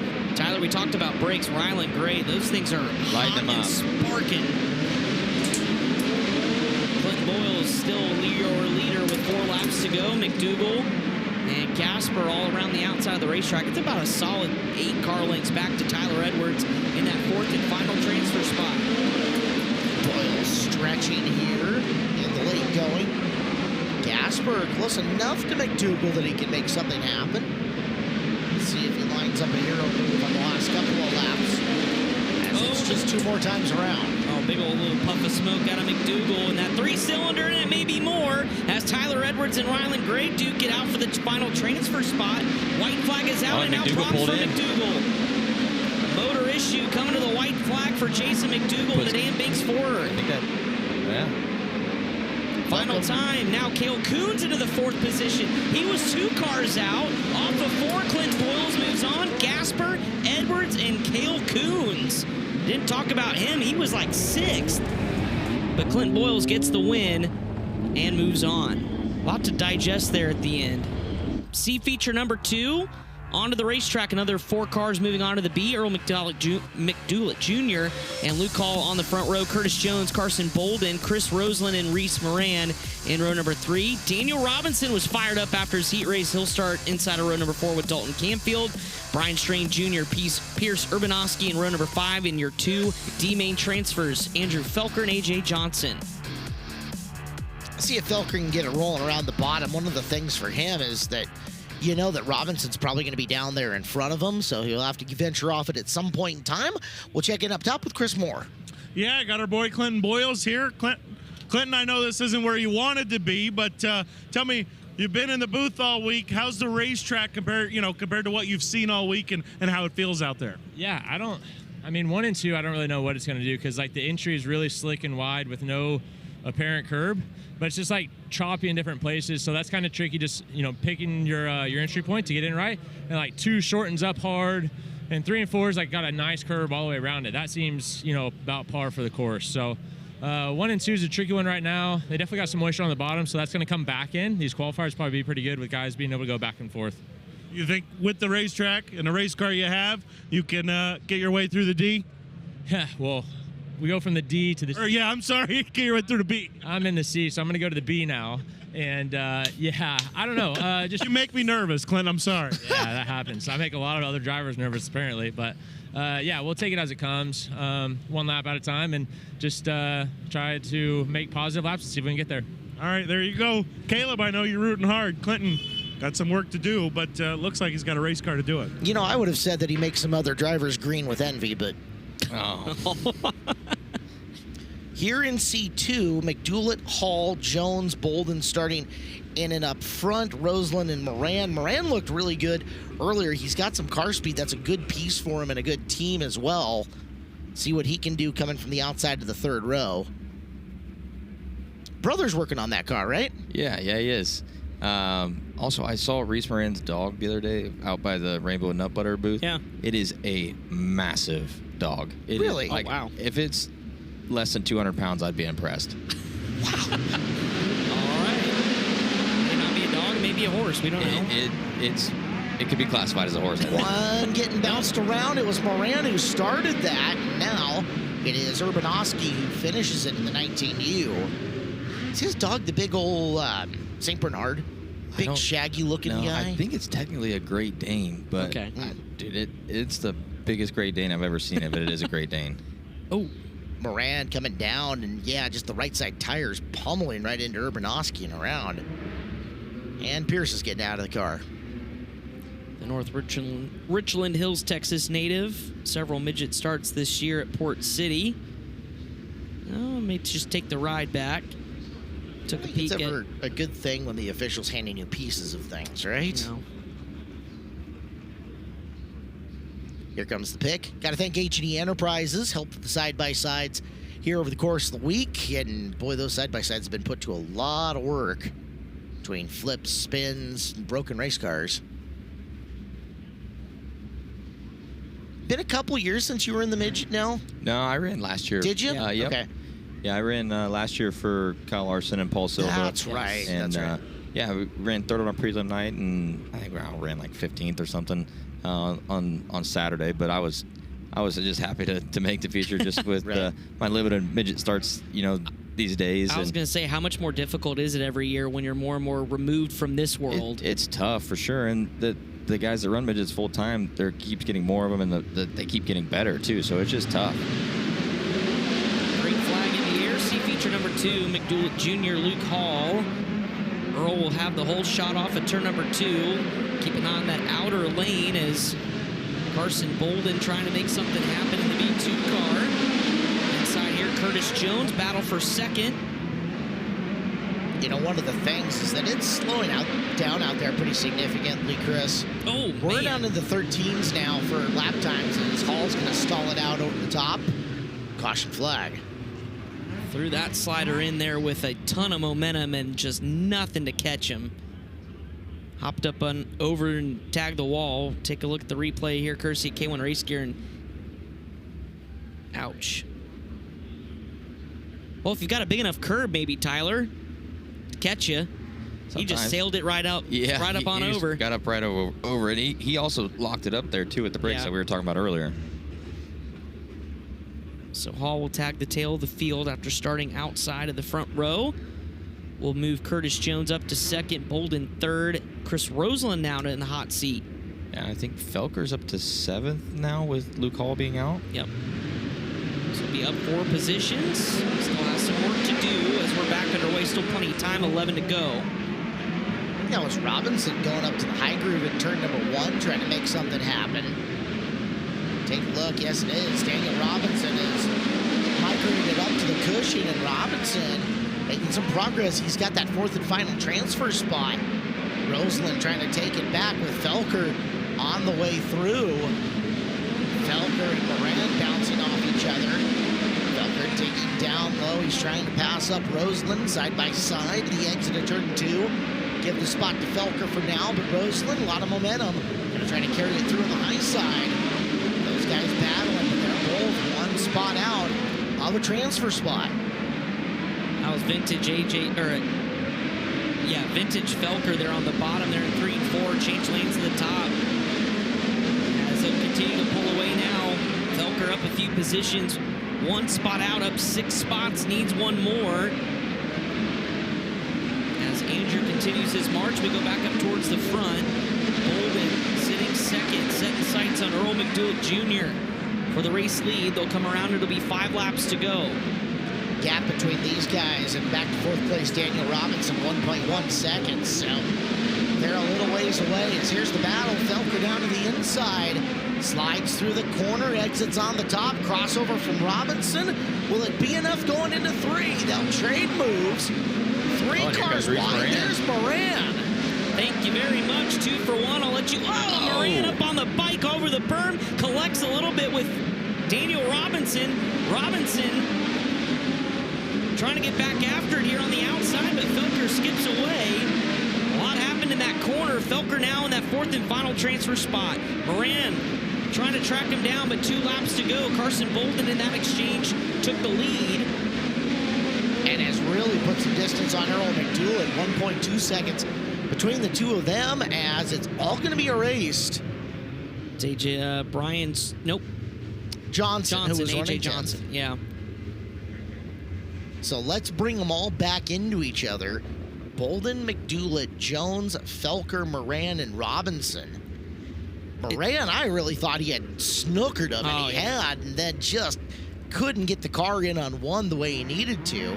Big mistake, and Felker taking advantage, getting back by and putting some pad in between them. Maybe it was just me, but it seemed like after the slider Felker put on Robinson, Robinson's car almost like didn't get back going. You could see him like messing with something in the car, went up the hill, nearly lost another spot to Roseland. Well, I wonder if Moran sneaking his nose in down low woke Felker up a little. I'm sure it did. Like it looked like that car picked up a little extra speed. Yep. I bet he gets at least 1, maybe 2 more spots here. 2 to go. He knows he's on the transfer and wants to get off of that bubble badly. Tried to get it there on that opening. Now he's up top with 2 stuck down low. You got 1 around. Your 3rd place running, Curtis Jones. Jones collects up with the 84 of Roseland, who was 7th. Nice acrobatics from the official, getting up and over the right side tire of Roseland. Yeah, and that puts Reese Moran in the 4th and final transfer spot. As we watch the replay, Felker kind of caught through the middle there. Here comes Curtis Jones. Hooks the berm, gets looped around, and heads up from Andrew Felker to not get swept up in it. So now Moran is in, with Robinson on the outside looking in. I got a feeling this one's not quite over. No, not by a long shot. I think you're right in that Felker's still looking for another spot or 2. Yeah, but it may not come without chaos because that's just kind of what the racetrack's giving us right now. Yeah, I mean, if he gets 1 more spot, he's a whole nother row ahead to start in the B, and that could make a huge difference when it comes later. McDougal races really hard in that 2nd spot. So it is Carson Bolden, Earl McDougal Jr., Andrew Felker, Reese Moran, with Daniel Robinson on the outside looking in. And we should see a green-white checkered finish to this. So they're showing 10 down and 2 to go. Moran, the rookie here at the Chili Bowl, has the veteran Robinson trying to keep his Chili Bowl prelim night alive. Robinson was fired up after the contact with Boyles in the heat race. Not going to go down without a fight. The Hart Indiana Micro champion from this year. 13 wins across micro and other open wheel divisions. As here we go, Bolden, McDougal, Jones, Felker. To the restart. Oh my goodness. Huge flip over in the corner. That's Strain. We were about to go 3 wide in 1 groove into turn number 1 on the bottom of the racetrack before Strain went flipping wildly. He flipped a long ways. Yeah. Safety officials there. See him moving around. That's good. Absolutely folded the front of that race car up. Yeah, well. Oh, lost a wheel, too. Oh, it wasn't his. That's off McDougal. Is he the... That was he was second running place. second. Wow. Lot happened on that restart. Did it break? No, I looks like don't it just know. came off. Yeah.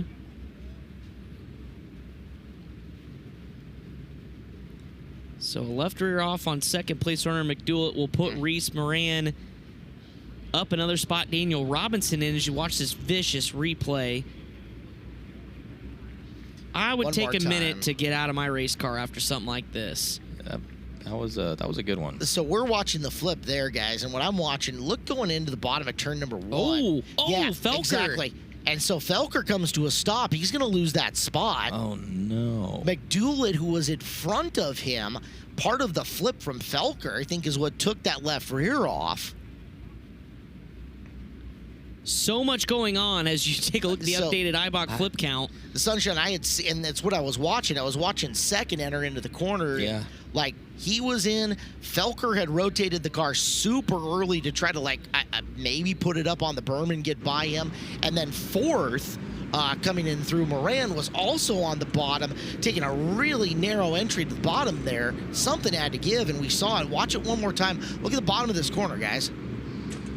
Yeah, 3 cars trying to all run the bottom there in turn 1. Monster trucks over Earl McDoulet Jr. When I said it wasn't quite over, I didn't quite expect it to be like this. No. Brian, you are live out in turn 1 with the mess of the strain car.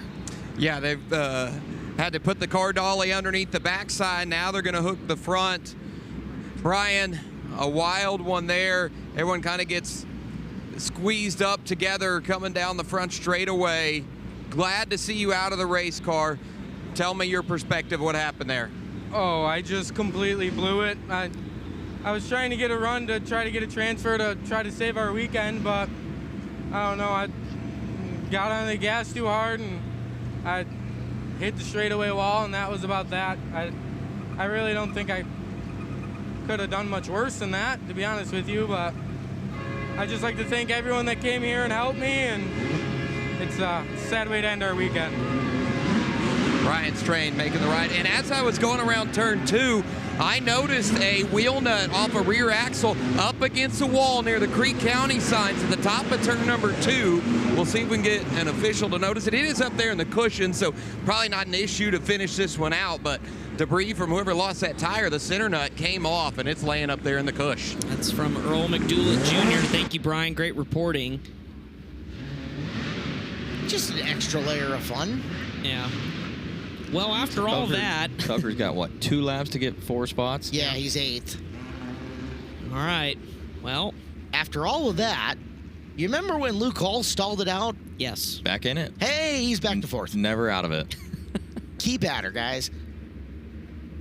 Heck, that was A.J. Johnson from the D-Main who stalled it out a few laps ago. He's up to 5th. Bolden, Moran, Robinson, your top 3. Back underway. We'll keep an eye on if Andrew Felker can make something happen, but a good battle here up front. We're going to get the white flag, guys. They are bouncing off each other from 5th on back. Yeah. Felker only got past 1. You can see him there. He still has Curtis Jones, A.J. Johnson, Daniel Robinson. And to the checkered. Not going to be enough. Robinson hangs on. Okay. Carson Bolden, Reese Moran, the rookie, Luke Hall, and Daniel Robinson, your 4 cars moving on. But real quick, we're going to send it up to Blake. Well, thanks, Sunshine. A real pro at this now. Carson Bolden winning the C-Main. Carson, does it feel good just to get out of that one? That one felt like a long one and just survival of the fittest. Was that the case? Yeah, it was. I mean, we had a red, or not a red, but a yellow, and it took a long time. But we had a couple yellows, actually. No, once I got to the lead there, probably about halfway, came from 4th, so it took me a minute. We can roll the bottom, we can run slider line, we can run the top, we can really go anywhere. I mean, this Leisure Motorsports team, they had this car on rails. I want to thank Caleb, Travis, Tracy, everybody on this team. They had this car really good. He picked up a trio of Race Saver Sprint Car wins this year and actually came home 3rd in Texas Race Saver State points this year. He's got a little bit of work to do to make it 2 Prelim A mains in a row, though, guys. And Caleb Hart, quickly, we are going to roll qualifiers out onto the racetrack. We are wasting no time here on this Friday night. And Tyler, we get to turn the page from elimination races to probably some of the best races over all these prelim nights or these qualifiers. Yeah, if they go anything like we just watched, Well, it's gonna be hectic. And to be fair, it's the end of the week. These guys have been sitting here all week ready to go, and you get a little antsy and maybe a little impatient. And It could be a little hectic here, but we're gonna have to watch and see. We've got a rookie on the pole. Brody Graham will lead the first qualifier to green. Outside of him, Hayden Reinbold, Gavin Miller lock in last year, Jesse Love in row number 2, Justin Bates, high point man coming into the qualifiers. Logan Seavey will start 6th, Levi Klatt, Joe Worth in 4, Brody Rora, and Josh Hodge, your top 10. Been there quite a bit over my lifetime, but yeah, my grandparents used to own it, and I think they sold it in '96. Yeah. But yeah, it's you and Taylor were brought there when you were like a couple months old? Like 2 weeks old, I think. Oh, yeah, wow. It was pretty early. They didn't waste any time. No. Qualifier number 1, ready to go off the corner. We're green. It's Graham in the 66, all the way up to the top. Hayden Reinbold right through the middle. Reinbold, nice move back straightaway. Here comes Graham back after him right across the nose. Down there at the bottom's Jesse Love. 4 cars battling for the lead on lap number 1. A Dukes of Hazzard move from Jesse Love as they kind of all stacked up off of turn 4. Gavin Miller trying to settle it down. Hayden Reinbold up the hill, duking it out with Brody Graham. Almost 3 wide into the corner. Here comes Logan Seavey. He'll get up and around Love. All right, patient, one at a time for Logan. See how he lines up Miller. He's going to go down to the bottom of the racetrack. Miller looks like he was cutting downhill. Now goes back in on the top. Love down to the bottom, trying to take the position away from Seavey coming out of turn number 2. Logan downstairs, makes the block. Has a run on Miller coming off the corner. Miller downstairs, slams the door shut on Seavey. Oh, big Seavey bike. down low, trying to work his way underneath Graham. And now Love backing around the outside, trying to go from 5th to 4th. There's Seavey securing 3rd. Slides himself up to the cushion, coming out of 2. Now rolling up on Miller, looking for 2nd. This is the racecraft we talk about with Logan Seavey. And like Logan here, he's experienced. He knows he's in a good spot now. He's up to 3rd.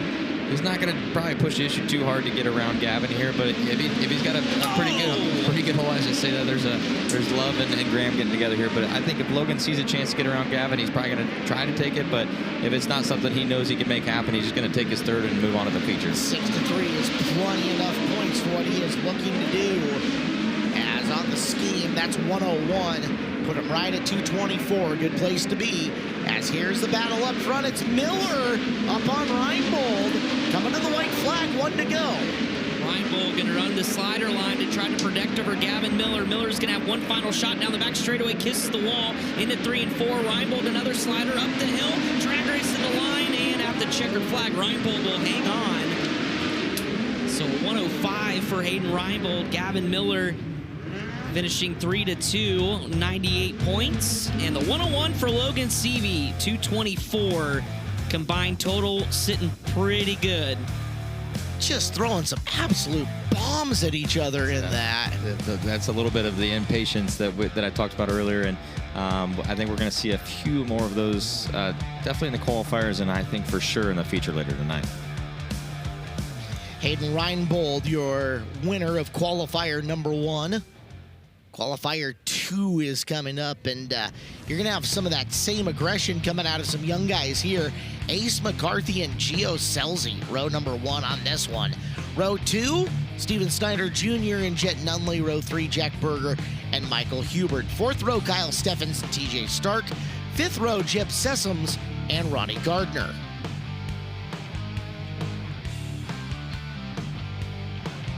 Well, elbows up, guys. Get the gloves on. This has been something already through Q1. We're going to check in with Chris Moore with the TJ Forge Pit Report. Yeah, thank you, Caleb Hart. Got Hayden Reinbold up here. Hayden, seemed like, first couple laps, you guys kind of mixed it up. You got out in front. Seemed like you were going to check out. All of a sudden, Gavin Miller is there with the slider. What were you thinking when you saw him flash to your left? Yeah, we're just a bit snug. I was just trying a few things, and I feel like the slider line would have been good there if I just ripped the slider line. But I was just trying to try some things out, and he got caught back up and kind of surprised me and drove around it. But yeah, I feel like we're pretty good. Just need to get a bit better. You said earlier confidence was at an all-time high. Now you win a qualifier with 2 of the favorites tonight, Gavin Miller and Logan Seavey. Even a little bit higher now? Yeah, for sure. Yeah, I feel like Jacob and them are working super hard, and yeah, just need to get a bit better, and I think we'll be pretty good. All right, there you go, guys. Hayden Reinbold continuing to click off good runs here tonight at the Chili Bowl. You could see them play it conservative and just go, I'll take a spot or two and get my points, or you could see them try something wild. Hubert especially being second in points after the heat races in the Michael Annett Tribute. I know he's fired up. Behind Logan Seavey, that's a great feat for him, as here we go, qualifier number 2, McCarthy and Selzy. We're underway. McCarthy to the top side. Selzy's going to rip the lip as well. And here comes Steven Snyder Jr. The Chase McDermott 40. Going to go across the nose of Selzy, who has to turn it back down underneath. Good battle there for second as McCarthy leads lap 1. Saw how good the brakes were on the 71 car there as he'll drive back around. We have got one on its top and one over there next to him. Is that Hubert? That is Hubert with the Annett on the visor, yeah. Spun out in Sessoms, who started in the final row in the Second Opinion Auto number 2 ND. See what happened here coming in the corner. Oh, and Hubert just looped it around and caught just enough of Jeb at the very end. He should. I think Jeb should be okay. I think he should be able to push off here. Well, that's the plan. As a side note, guys, keep your eyes on TJ Stark. Didn't get a chance to talk to him much about in the pre-heat race roundup, but only his second time in a midget. But we've seen that kid. He also is absolutely no fear in that, and that's a good piece that they've got in the Chandler 00. So wasn't he on the front row at the shootout? Yes, he was. Yeah. Yes, he was.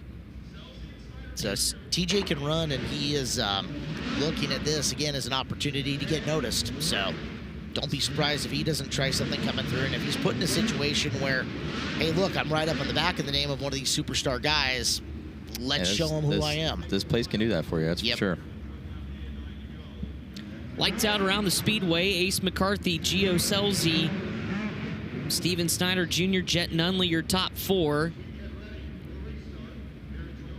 Should be Jack Berger restarting in the 5th spot. And TJ Stark in 6th as back under the green flag we go. Right through the slick with McCarthy opening up the slider line as Selzy got up and over the berm. They're now wheel to wheel. Down the back straightaway. Selzy will take over the spot. Here comes Snyder Jr. on the bottom. Selzy saw opportunity with McCarthy just spinning the tires on that start. Goes up and gets him now. Snyder Jr. to the inside. Down the back straightaway. Steven Snyder Jr., the purple number 40, trying to find his way back to Giovanni Selzy. Gonna have to hold up McCarthy, who goes to the low side 1 and 2. Trying to make the move to take second back over. He'll have it. Yeah, and that was Snyder Jr. in 3 and 4 getting caught there in the slick spin of the tires. So really technical racetrack as McCarthy will pull away the 2nd spot. Snyder Jr. 3rd. There's the rookie Jet Nunley under fire behind him from Stark. Berger there as well. Nunley in the factory 14 ride on the bottom of the racetrack. Stark up the hill. Here comes Ronnie Gardner from deep. Gardner, who looked like he was just... Oh, no, it's Nunley upside down collecting another one, and that's Stark. Just barely nicked TJ on the way by, but it was enough. Boy. So your 4th and 5th place cars adding to the iBox Springs flip count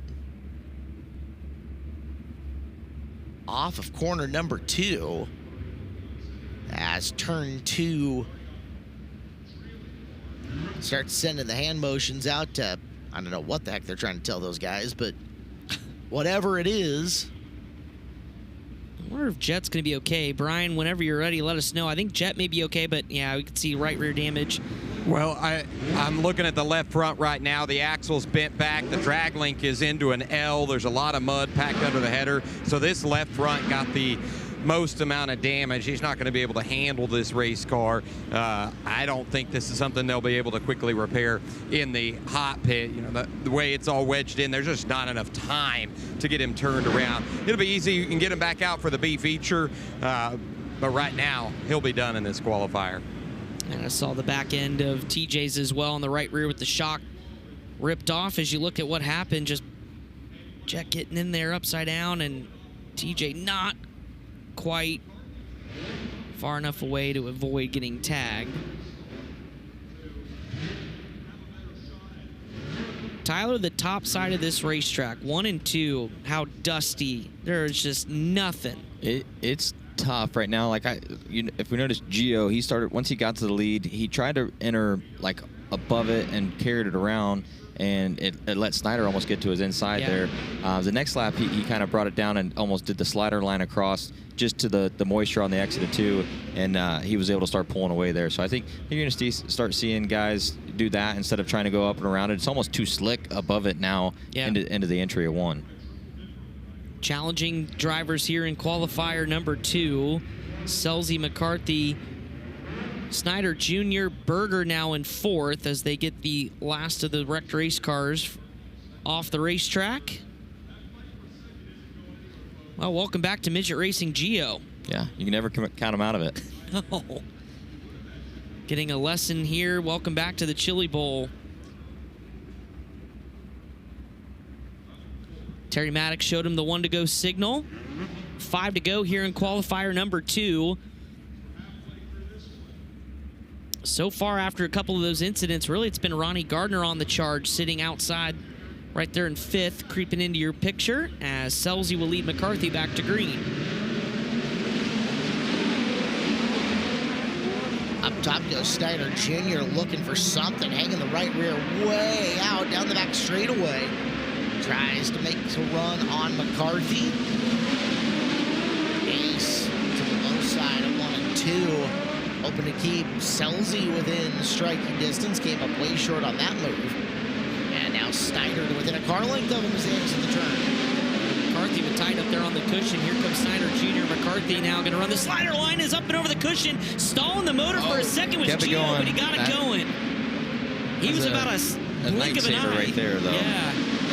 Kept it going, only fell back to 3rd as the battle up front. Bumper cars here between Snyder Jr. and McCarthy for the lead.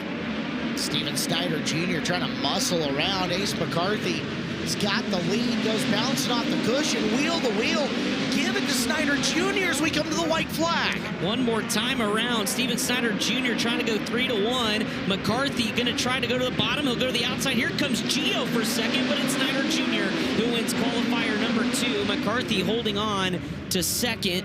Gio Selzy, who nearly stalled it out, rebounds to 3rd. Ronnie Gardner and Jack Berger, your top 5. Gardner going to go 10 to 4 there and make a big old 109 score for himself. That's going to help. So he just got a way better starting spot than what he was originally tagged for. Snyder Jr., the big winner there. Him, McCarthy, and Selzy. None of them really looking great out in front of the field, but I guess Steven it was like almost nobody wanted to win that one. Yeah, Steven might have made one less mistake. Yep. Yeah, but Gio, luckily that thing firing back off like that'll save your night. Like he's not going to start where he wanted to in the future, but it might sneak him into the back couple rows here. But just with how the first 2 have gone here, it's at that point in time in the race, it's the difference between coming back and having a 3rd place finish and like a 9th or 8th place finish. Yeah, so, correct. Big. Yeah, and even if let's say it doesn't lock him in, you're going to be at the front of a B. So it's a lot big of a difference there. It's the battle of the Aidens, spelled 2 different ways. Aiden Gatewood and Aiden Schmidt, front row here for qualifier 3. Matt Westfall and Chris Andrews, row number 2. Darren Pittman and Justin Grant in row number 3. Mario Klauser, Hayden Wise, Brady Baker, and Austin Gossel make up the 5th and final row.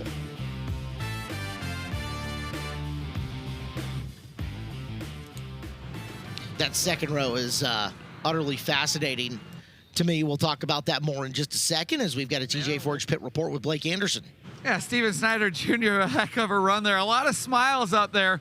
How much fun were those last couple laps? So you guys were swapping sliders, using every inch of this racetrack. From our standpoint, that was fun to watch. Oh, it was fun to, definitely race. We all 3 good race car drivers. We have a lot of respect for each other.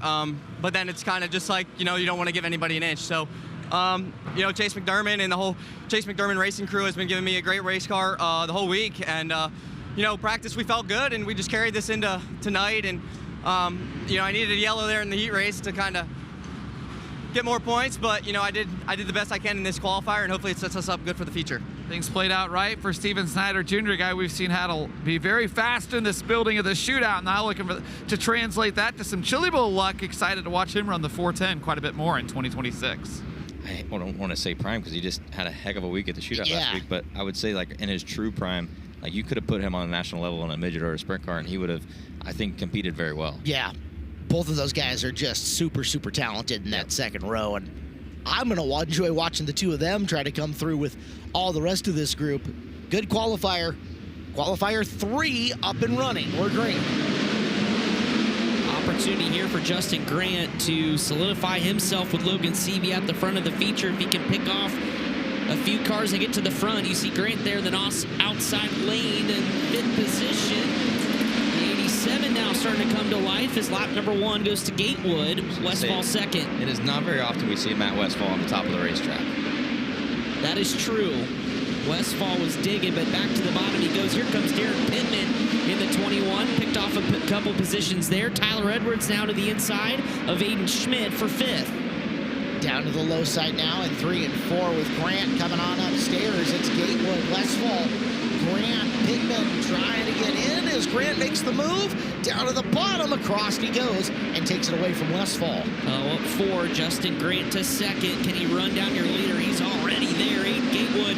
Here comes the slider from JG. Justin Grant across the racetrack, and easily Justin Grant to the front of the field. Everything just lined up well for Justin in that one as we're going to put one on its lid. And we're looking at 33 of Brady Baker over in the corner. I think that'll put Grant back to 2nd here, too, just where they were at the line there. The rule has been leader +1 and the lap is complete. But I think when we completed that lap, I think he slid him into 1 there, didn't he? Yes. And right now they have rolled that transponder loop backwards here on our computer that we've got in the scoring room to show Gatewood ahead of Grant. So Justin might have to make that pass again. This time with Darren Pittman in 3rd, as Pittman had also gotten by Westfall on the 4th lap. As our crew and the safety crew out taking a look at the remnants of the Brody Baker car. Brian, it's been a busy night for you, man. You got your walking shoes on? Yeah, I am ready to move. It's been one of the most active nights. Like you said, this left side Nerf bar is pushed back into the left rear tire. That's going to keep this car from rolling forward on the back end. So I'll put the hook on it, taking a look at the front end. Everything really looks together here. Just a lot of mud. I mean, you see damage here on the left front with that drag link and maybe into the radius rod, but as far as the spindles, the steering arms, tie rod, shocks, everything looks good on the front end. So they'll have to cut that Nerf bar off unless they've got a magic way to pull it out. But Brady Baker, who went on the 360 Sprint Car Series with us all season long, makes his attempt here and will go off on the hook. Thank you, Brian. Well, we'll see what the lineup officially, and like you mentioned, Justin Grant, whether sits 2nd or 1st. Currently, if he can just hang on to either of those 2 positions, will surpass Logan Seavey. Currently in 2nd. If he finishes there, will be 2:31, clear enough for the pole. Darren Pittman, though, would love a couple more points. How many flips have we added tonight? Feels we like started a lot. at, like, what, low 40s, and we've surpassed 50? Yeah, we're climbing. Yeah, we've had at least 10 or 12. Literally and figuratively. Yeah. A lot of gravity checks. Some sky pilots here tonight on Friday. Well, Aiden Gatewood looking to make up for the heat race where he got dinged for passing before the cone. On the hammer, you've seen him do some Wing 410 competition over the course of the year. It's Pittman down on the bottom. And Darren Pittman working on trying to get past Justin Grant. Grant kind of got caught in the middle there. Gets good surge off of 2, though. To the low side of 3 and 4. Across he goes. There's Pittman down low, still sneaking for it. Grant's got the lead, but Pittman right there. 6-1 for Justin Grant. Trying to secure the pole position for tonight's feature. Darren Pittman now up to 2nd. Once he got clear, Grant started to put some distance between himself and the former World of Outlaws track champion. As now it's Westfall up on Aiden Gatewood looking for position. Oh, got physical coming off the corner. Gatewood holds it. Gatewood out-duels him into the bottom at turn number 1. Big move for Aiden Gatewood. He'll go up high once again. Matt Westfall making it his 1 visit to the cushion for 2026. Quite literally, this is it. Never again. Well, final time, Justin Grant. Gonna go 6-1. Oh, but coming to the checkered flag, Gatewood upside down. Pittman will score second. That means Westfall up to third. Dean's on the battle cam. I'll bet you we have that one. Yes, I bet you we do too. Live and in color. Here you go. K1 Race Gear replay. So that's Gatewood, the white, black, and copper 37. Matt Westfall, the red and black 54. Ooh. Pretty similar to what we saw with Felker and Chisholm earlier. Just trying to get across there and not quite getting there fast enough. And Gatewood probably thought about, I mean, he did check up there, but just wasn't quick enough, and they met there in the middle. All right. Well, Justin Grant will punch his ticket not only to the show, but be your provisional pole sitter. You all right over there, Caleb? I'm good. I'm wondering. Uh-huh. Like, there may be some... I'm wondering. Okay. Well, we've got Daryl ready there just in case. Hey, just right rear them, you can't outrun them. That's just how you do it. Hey, just right rear them. That's how you race. We see how you race. Dirty. You already had a team there that things hadn't quite gone their way early in the night. That was shitty. In that heat race. That was real shitty. Well, relatively tame, but yes, some frustrations for sure. Yeah, I was going to be shocked if there wasn't at least a little barking. Yeah, it's just, especially, like I said earlier, it's the end of the week. Everybody's antsy, ready, fired up, ready to go. It's been a long week. Well, Mason Hannigan, you got the pole here for qualifier 4. Ryan Paget, Santino Ferrucci, Austin Wood, Frankie Guarini, and Wout Hoffmans. Behind them, Casey Schumann, Michael Facinto, Wesley Smith, and Austin Nye. We have not had a qualifier 1 from deeper than 6th this week, and I don't think we had one during the shootout from deeper than 6th either. Let's go up top to Chris Moore. Yeah, thank you, Caleb Hart. Got Justin Grant here. Justin, great run for you. Looks like you're going to start on the pole, barring something drastic here in qualifier number 4. You think you have what you need to take Friday night back from Logan Seavey?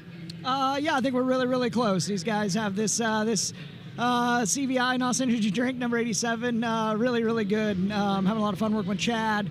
Chad's super, super smart, really, really good. It's a lot of fun working with them. I've got my buddy Danny Drynan helping me kind of talk to me about what I'm feeling and help me communicate that better to Chad. And I feel like we're really, really chipping away at this thing. And I feel really comfortable there. Couple more points of grip to the center, and I feel like we're going to be really dangerous. Looked like that slider line in 1 and 2 was really working for you there as you were battling for the lead. How did you find that, and why was it able to work for you so well? I found it watching some of the other guys like pull sliders and not clear the guy, but just come off right on their left rear, and it's like, well, there's nothing to lose. You're not giving anything up by running it, so went to work doing that, and it's something that seems like it's worked here in the past, and something you always got to have your eyes open for. But really excited to get this NOS Energy drink, CBI 87, back up here for the feature and go back to work. All right, there you go, guys. Justin Grant trying to get Friday night back to his back pocket. We'll see him in the A main, Chris. 241 points for Grant. He is leaps and bounds over the rest of the field. Seavey's still pretty solidly second. 224, 217 to Pittman, who will slot third before this final qualifier. Hoffman's could go 6-1 and throw a wrench in the equation. Yes, he's about the only one. Hoffman's came in 4th in points, 115. We'll figure it out. Santino Ferrucci, though, how about this? Inside of the second row in a qualifier. Let's see what happens. Green flag is in the air. Qualifier number 4, the final qualifier of the Chili Bowl is underway. Mason Hannigan down on the bottom in that Miles Hill supported car, skates across the racing groove in turn number 2. Opens up the low side for Ryan Paget to go back down there. Paget with some drive. Hannigan quickly sees it, gets back to the bottom, closes the door, and leads out of 2 once again. But that car just looks like it's sliding off a 2 with very little drive. As Hoffman's moving forward, he'll make the move on Wood and take that spot over. Wout Hoffman's is coming, guys. 6-3 already in the first couple of laps. He's got Santino Ferrucci up ahead. As you look on the left side of your screen, the battle for lead. Hoffman's now getting caught through the middle. That's the 14J. Yeah, Hoffman's through the middle, and now here comes that Trifecta Motorsports car.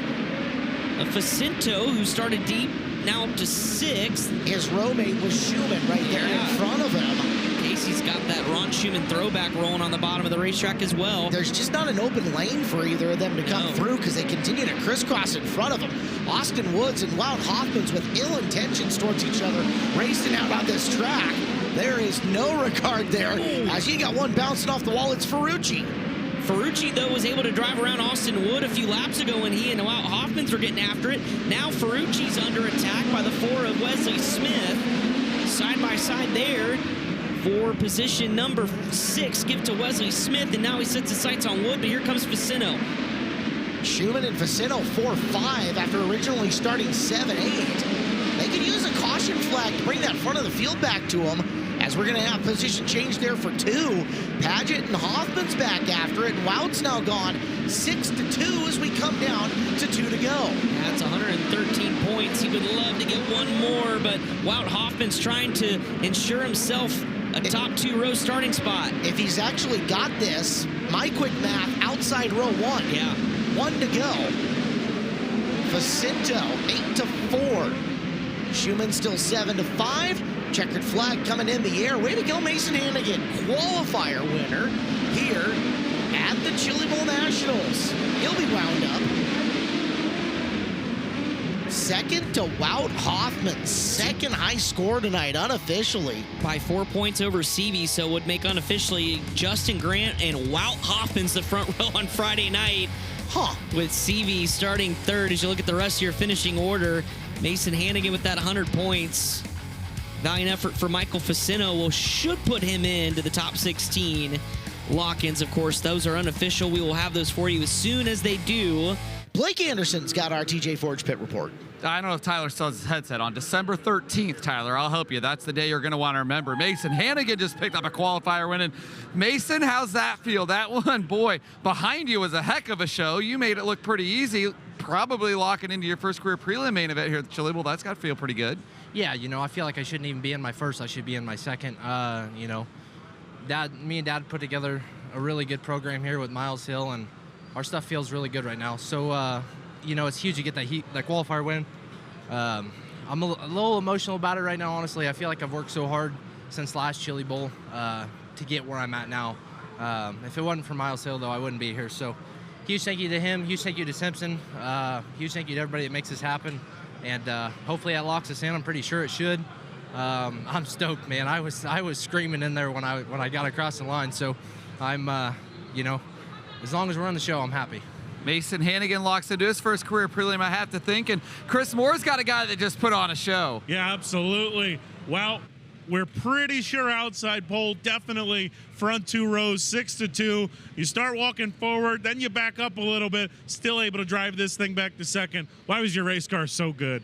I mean, I got Johnny B and Jody on the ranges. That says enough right there. They got me really good right now. And to come in there once a year and run a midget, it's pretty hard. So to be starting in the first 2 rows on the Prelim A, I'm pumped about that. And I can't wait to go see what we're going to do out there. I want to say hi to Sarah back home as well. We're missing her. But yeah, I'm excited for the A here for sure. All right, good luck, man. Go get them. Thank you. I appreciate it. There you go, guys. Wout Hoffman's a surprise here on Friday night at the Chili Bowl, trying to do it again for 30 more laps coming up later on. All right, lockdown time. We've got B features on the track. These drivers trying to make an A main event and guarantee themselves a chance at the night program. As you're taking a look, B feature number 1, it's got Jesse Love and Hayden Wise on the front row. Casey Schumann and Austin Wood in row number 2. Kyle Steffens and Jet Nunley. Aiden Schmidt and Justin Bates. Austin Gossel and TJ Stark. Chip Sessoms and Josh Hodge. Those are the 12 out of this group that did not make the A directly that will filter into B number 1. Behind them, making up the rest of the field, the rows 7 and 8 coming. And they are your C-Main move-ups: Clinton Boyles, David Gasper, Tyler Edwards, and Cale Coons.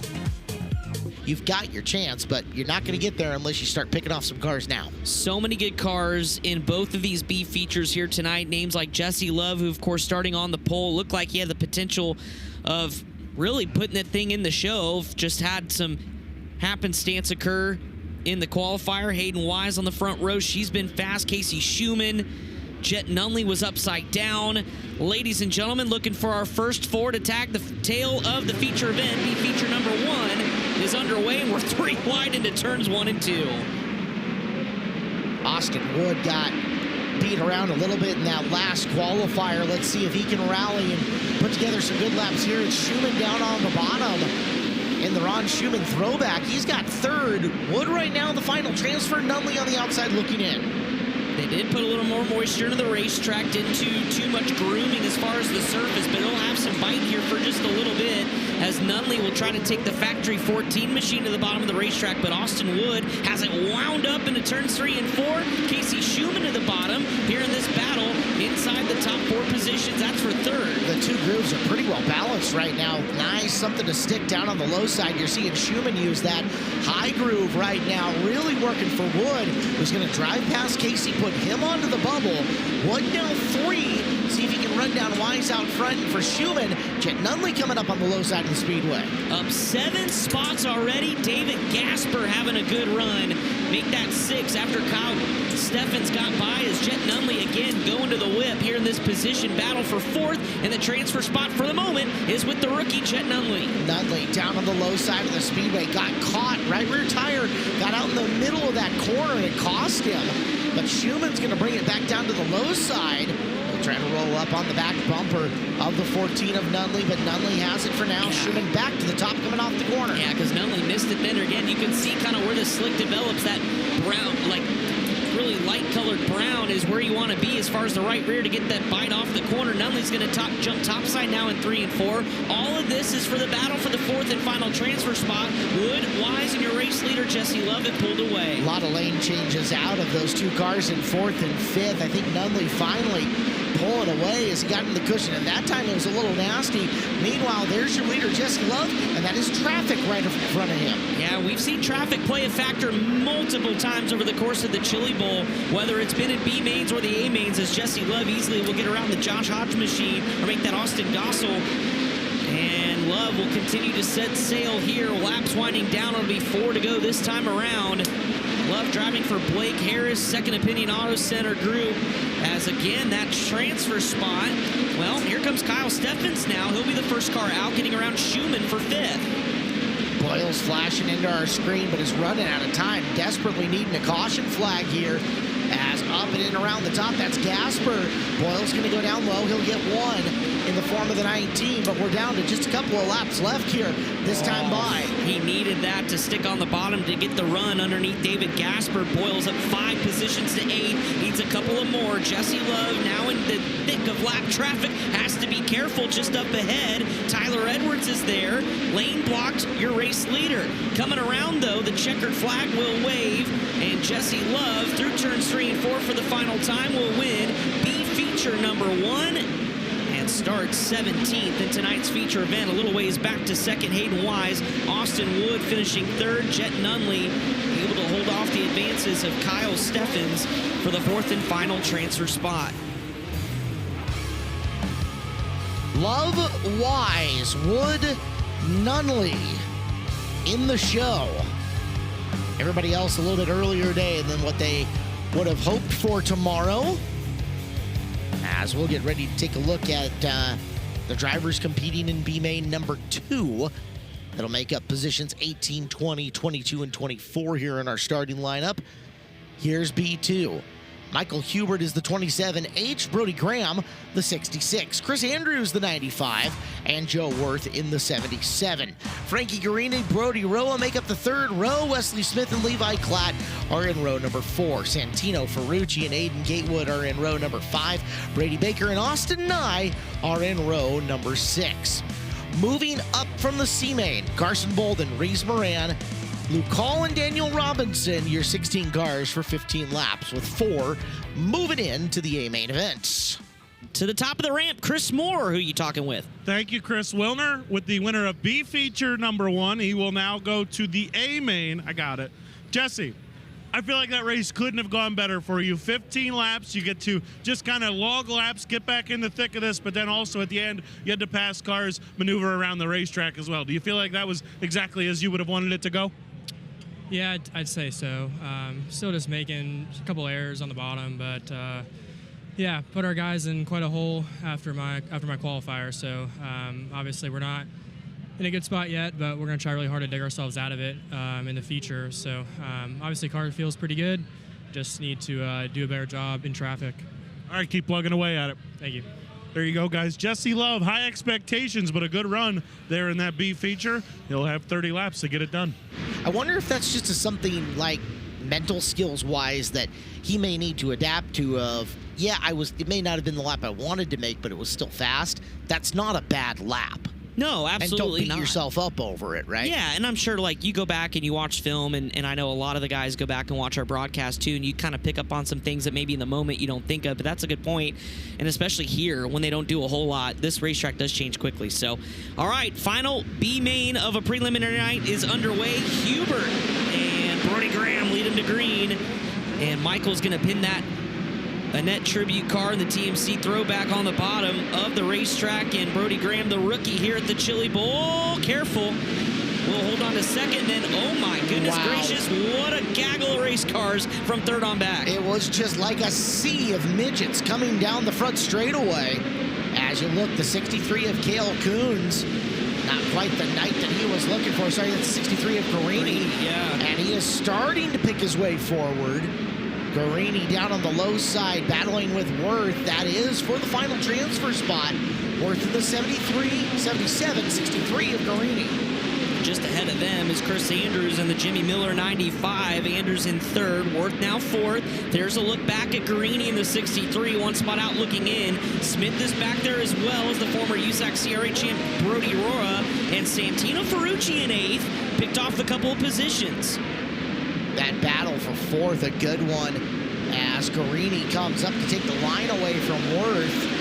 Change that over. I was going to say, in the lead change, while we looked at it on the left side of your screen, Michael Hubert starting to fall back just a little bit as both Graham and Chris Andrews have come on through. So first, second, and third. Andrews a little crossed up off the top. Michael Hubert on the binders. Here comes Garini now with a slider into 1 and 2. He'll pull the trigger on it and executes down the back straightaway, settles the car down. Joe Worth thinking he can grab a transfer spot. Hubert up on the cushion. There's Worth down low in the 77. He'll make the bid for the fourth and final transfer at the bottom of 1 and 2. Michael's just trying to settle this thing down now. He's got to get back in rhythm. Joe Worth is there on the bottom. Joe Worth always sneaky fast here in the Expo. Always seems to have to do it the hard way through the B. He's got it there at the stripe. The 77 pinned on the bottom. Michael Hubert trying to sell out on the top. Joe Worth down on the low side. He's got the position right now. Will the low side stay fast enough for him to hold it, or will Hubert rally here in the final 6 laps?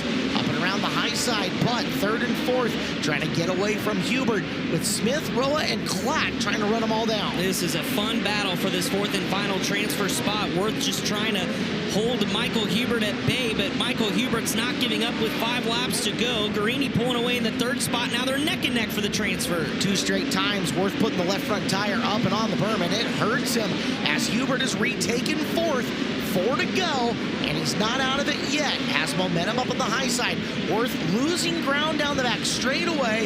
Hubert screws up on the cushion. Worth brings him right back in. It's all about learning from Michael Hubert. This top side of the racetrack is super technical, super treacherous. He's finally figured out at least 1 and 2. Joe Worth now going to try to fall on the tire tracks. He'll go to the bottom in 3 and 4. Going where they're not as Worth tries to close back in here with 2 to go. Really nice high side that time around for Hubert. Can he stay consistent as Worth is dialing back in? He's kept that left front off the berm, getting into the bottom, and we're going to stop this one. Yellow flag. We piled one into the wall, and that was the Carson B2 Bolden. of Carson Bolden. May have gone upside down. Can't confirm until we get a look at it, but there was a big, and then we got an oh yeah from the truck. So yes, big upside down for Carson Bolden. We saw the front end just absolutely destroyed as Carson climbs out of the top cage of the race car. Was running 11th. Here's a look from the speed shot. Coming right at you. Whoa. Wow. The hang time. Did he ever get upside down? Wow. Oh, he was top of the fence high. Yeah. That one, I'm sure he'll feel tomorrow. Good to see him out of the race car. 53 now on the Eibach flip count. My goodness. Olympic high jumpers have nothing on us. I mean, you use the term sky pilot. He was an astronaut. Nice. Wow. So that'll put us under the caution here, setting up what's going to be an entertaining 2-lap shootout. Brian Ward, you're at the scene. Yeah, I've got Carson here. He's been running a lot of 305 sprint car stuff into a little 360. Now we're realizing a problem. The right side Nerf bars push back into the rear tire, so it's going to be a struggle to get this roll. Here we go. We're just going to get the car dolly under it, and I'll get a word in here with Carson. Carson, you got a lot of air there. Are you all right after the impact? Yeah, obviously my knees and legs hurt, but I mean, Santino broke on the front stretch, and I kind of had to dodge right, or else I'm going over his right rear, and just really nowhere to go.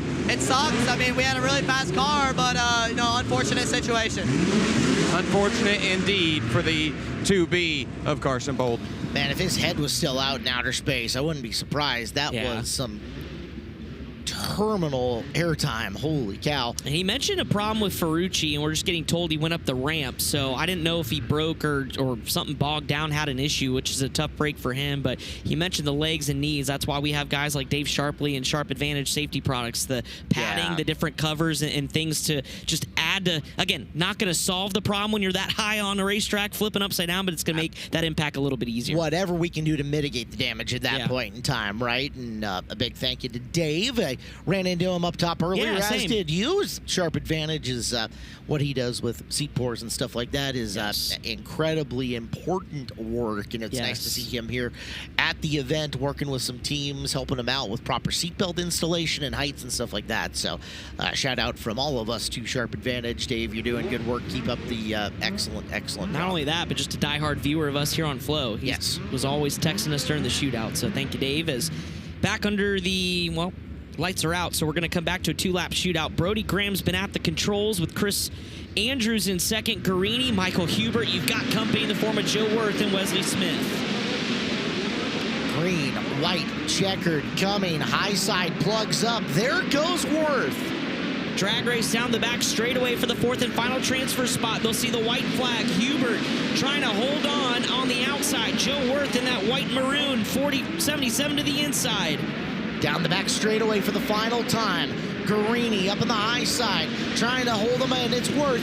It's Hubert to the line. It'll be Joe Worth having the spot as he and Guarini end up side by side there at the very end. Unfortunately for Hubert, his night is done. We'll see him in an F main event tomorrow. Graham, Andrews, Guarini, and Worth moving on to the A main. We need to get after getting up top. Blake Anderson and a TJ Forge pit report. Well, Chris Willner nailed it. Chili Bowl rookie Brody Graham, you're locked in. How's that feel? Feels really good. It's a dream to be here, and it's really good. How's the track right now shaping up to your liking? It's good because I like to run the top, and it's curved up there and sketchy, so it's good. We like guys that like to run the top. Brody Graham, fourth in non-wing points at Labor Jet Bowl. That's a track out in California that we've seen a lot of micro shoes come from. For the final time this year, preliminary A-main event on the track for Friday night here at the Chili Bowl Nationals. The driller outside the in-car camera, up on top of Logan Seavey's 39 here for this A main event. I'm Caleb Hart. He's Chris Willner. We're with you in the booth for the A main. As you take a look, Logan Seavey rolling down the ramp and ready to go. Front row, Justin Grant and Wout Hoffmans tonight, the 87 out of California, and the Netherlands, Wout Hoffmans in the 14J. They are your front row. Row number 2, two-time Chili Bowl champion and a driver trying to go 4 in a row on Friday night, Logan Seavey out of Sutter, California, in car number 39 to his outside. Darren Pittman, the former World of Outlaw Series champion, was 4th a year ago. He starts 4th. Row number 3, couple of youngsters. It's the 40X of Steven Snyder Jr. to the inside. To the outside in the 19A out of Arizona, it is Hayden Reinbold. Row number 4 on the inside out of the KKM stable from Allentown, Pennsylvania. Runner-up in this race a year ago, Gavin Miller. And to his outside, Mason Hannigan, the Pittsboro, Indiana native, qualifying for the A main in the 71H. Starting 9th is the 9A car. Out of California, it is Ronnie Gardner, your 10th starter from Ohio, car number 54, Matt Westfall. Making his one-time appearance in a midget, it's Ace McCarthy. He's going to roll off from the inside of row number 6 out of Tahlequah, Oklahoma. And to his outside, Mario Speedwagon, Mario Klauser out of Chatham, Illinois. All right. Row number 7, Gio Selzy, the 71. To his outside, Michael Facinto in the 5U. Ryan Paget out of Oklahoma and Jack Berger in row 8. Jesse Love and Brody Graham making up row number 9. The rest of your B main transfers, Hayden Wise, Chris Andrews. Austin Wood and Frankie Guarini. And coming from the tail, rookie Chet Nunley and Joe Worth in the 77. This racetrack has been conducive to just absolute dogfights between battling for positions on the bottom, from all the transfer spot positions we talked about in the lower mains to our qualifiers. It has just been a racy racetrack tonight. You have to be precise. You have to be really meticulous in how you work your way through the field. It is going to challenge those with not much experience. It is maybe going to play in the hand of those that have the experience here tonight, like a Justin Grant and Logan Seavey. We saw it last night. Track got technical. The driver who drove the technical racetrack the best was Christopher Bell. He made one mistake, and that's all we saw. The rest of the time, it was rubber side down, car driving forward and going. I have a funny feeling we're looking at a main event that's going to be similar. You're either going to have a guy who's going to win it by making the least mistakes, or you're going to have a guy that's going to win it by being the biggest, bravest, and boldest, and just over-driving what the track throws at him. 8 drivers have already punched their Saturday night ticket. There are 2 more available. For the final time in 2026's version of the Chili Bowl Nationals, preliminary night A main is lined up ready to go. Justin Grant on the pole is going to lead the field to Hard Rock. Qualifying night A main is green. Bottom row gets a good start. Hoffman's loses a spot to Seavey early. Seavey looking good down on the bottom. Grant gets to the top. 1-2. Grant Seavey. That's the battle we expected to see after lap number 1. And we're going to see just how they start to negotiate the rest of this race as far as the pace, as Justin Grant's going to roll the top. As you look at Wild Hoffmans, who started on the front row, caught through the middle there in the slick. There around the outside goes Darren Pittman. Here comes Gavin Miller as well as Hayden Reinbold on attack. Looking up on the high side. A little bounce from Miller, but he's got a big charge down the back straightaway as he looks to crack into the top 5 early and bring Reinbold with him. Hoffman's down low, smooth for Miller up and around the top. Meanwhile, for second, Chris, Snyder up on Seavey. Yeah, Snyder has just been pounding the top side of this racetrack. Logan Seavey on the bottom. Seavey going to open up his entry, try to get that right rear tucked into the moisture. Snyder Jr. going to follow suit. There's Darren Pittman, first car on the outside behind that battle. Now he'll follow Steven Snyder Jr. around the top side of the racetrack. A good battle there. 3rd, 4th on your screen. Seavey goes up to the top of 1 and 2. Snyder still down low, had a good run through the corner, but Logan found forward drive off the top. He will keep moving forward as, again, trying to run down Justin Grant. Grant has not bobbled, has not faltered, and now it's Pittman on Snyder. Hey, he kind of did a short slider, got caught through the middle to Darren Pittman, knew it wasn't going to stick, as back up front, Logan Seavey starting to reel in Justin Grant. Logan to the bottom side of the racetrack, Justin Grant around the outside of 1 and 2. They start to close in. Let's ride on board with Logie Seavey. All right, Seavey to the low side. That's the adjustment he's made here in 4, and he's liking it. He'll go up top to follow Grant around, and that's the benefit of being second. You can move that line. You can see in the in-car camera diving into the low side. 3 and 4 in his pursuit for the lead. Have to be so patient on the throttle if you're Logan Seavey, but what a drive off the corner there as they're nearly side by side in turns 1 and 2. Battle for the lead down the back straightaway. Justin Grant's going to sail it in along top. Here comes Logan Seavey. Here down 10 laps down in this one, and here comes Logan to the back bumper. Justin Grant saw Seavey down there, said, no problem, I'll pivot to the low side. He goes to make the block, and Steven Snyder Jr. now sniffing around. He's got a big old run off the top and closing ground on your top 2. Big move from Seavey for the lead. 11 laps in, you got a new leader, and it's Logan Seavey as Justin Grant will fall to second. Steven Snyder Jr. just waiting in the wings, watching these two duke it out here on a Friday night. Lap number 12 belongs to Seavey. Grant right back up on the rear bumper looking to get it back. will follow him into the top. You got a slow car down low, as it's going to be Gavin Miller now charging in on this. Yeah, Gavin Miller just absolutely has been throttling the top side of this racetrack as they've now hit lap traffic. Logan Seavey thought about the middle. Here comes Steven Snyder Jr. He's got second. Logan Seavey caught on the outside, marched back to third. Grant's going to lead off the corner there, but we're in heavy lap traffic. Grant leads on lap number 14. Found a clean spot up and around. There goes Snyder. Just kind of wedges his way by the lap car. Pittman gets into him. Everybody off the pace. Seavey loses a spot. He's back to fifth. And here comes Gavin Miller now up to third, up 4 positions. He's looking for second now on Steven Snyder Jr. After that monster truck move from Snyder Jr., Gavin Miller to the bottom. He's going to drag race Snyder Jr. into 1 and 2. Gavin Miller now up to second as he crosses the nose. It's a slide job from there. Snyder looked to cross him over, but Miller got down to make the block as they're working in slower traffic. Snyder now downstairs trying to retake second position. Snyder Jr. coming up across. Crossover from Miller. Miller's got second. One stopped. It's Facinto. Michael Facinto brings out the yellow flag for the first time. 17 laps in the books, 13 to go. As the Hanford, California native climbs the top of the Trifecta Motorsports 5U. Didn't quite see what happened there, but my goodness, Caleb Hart. Wow. Things starting to really ratchet up there. Lap traffic became a factor. Gavin Miller on the charge as he again started 7th, now sitting in the 2nd spot. Here's what happened to Michael Facinto as we watch that battle intently for what happened first to Darren Pittman, and that monster truck move really started ahead of it with Snyder Jr. Logan Seavey had to get all sorts of out of the gas and up and over the berm.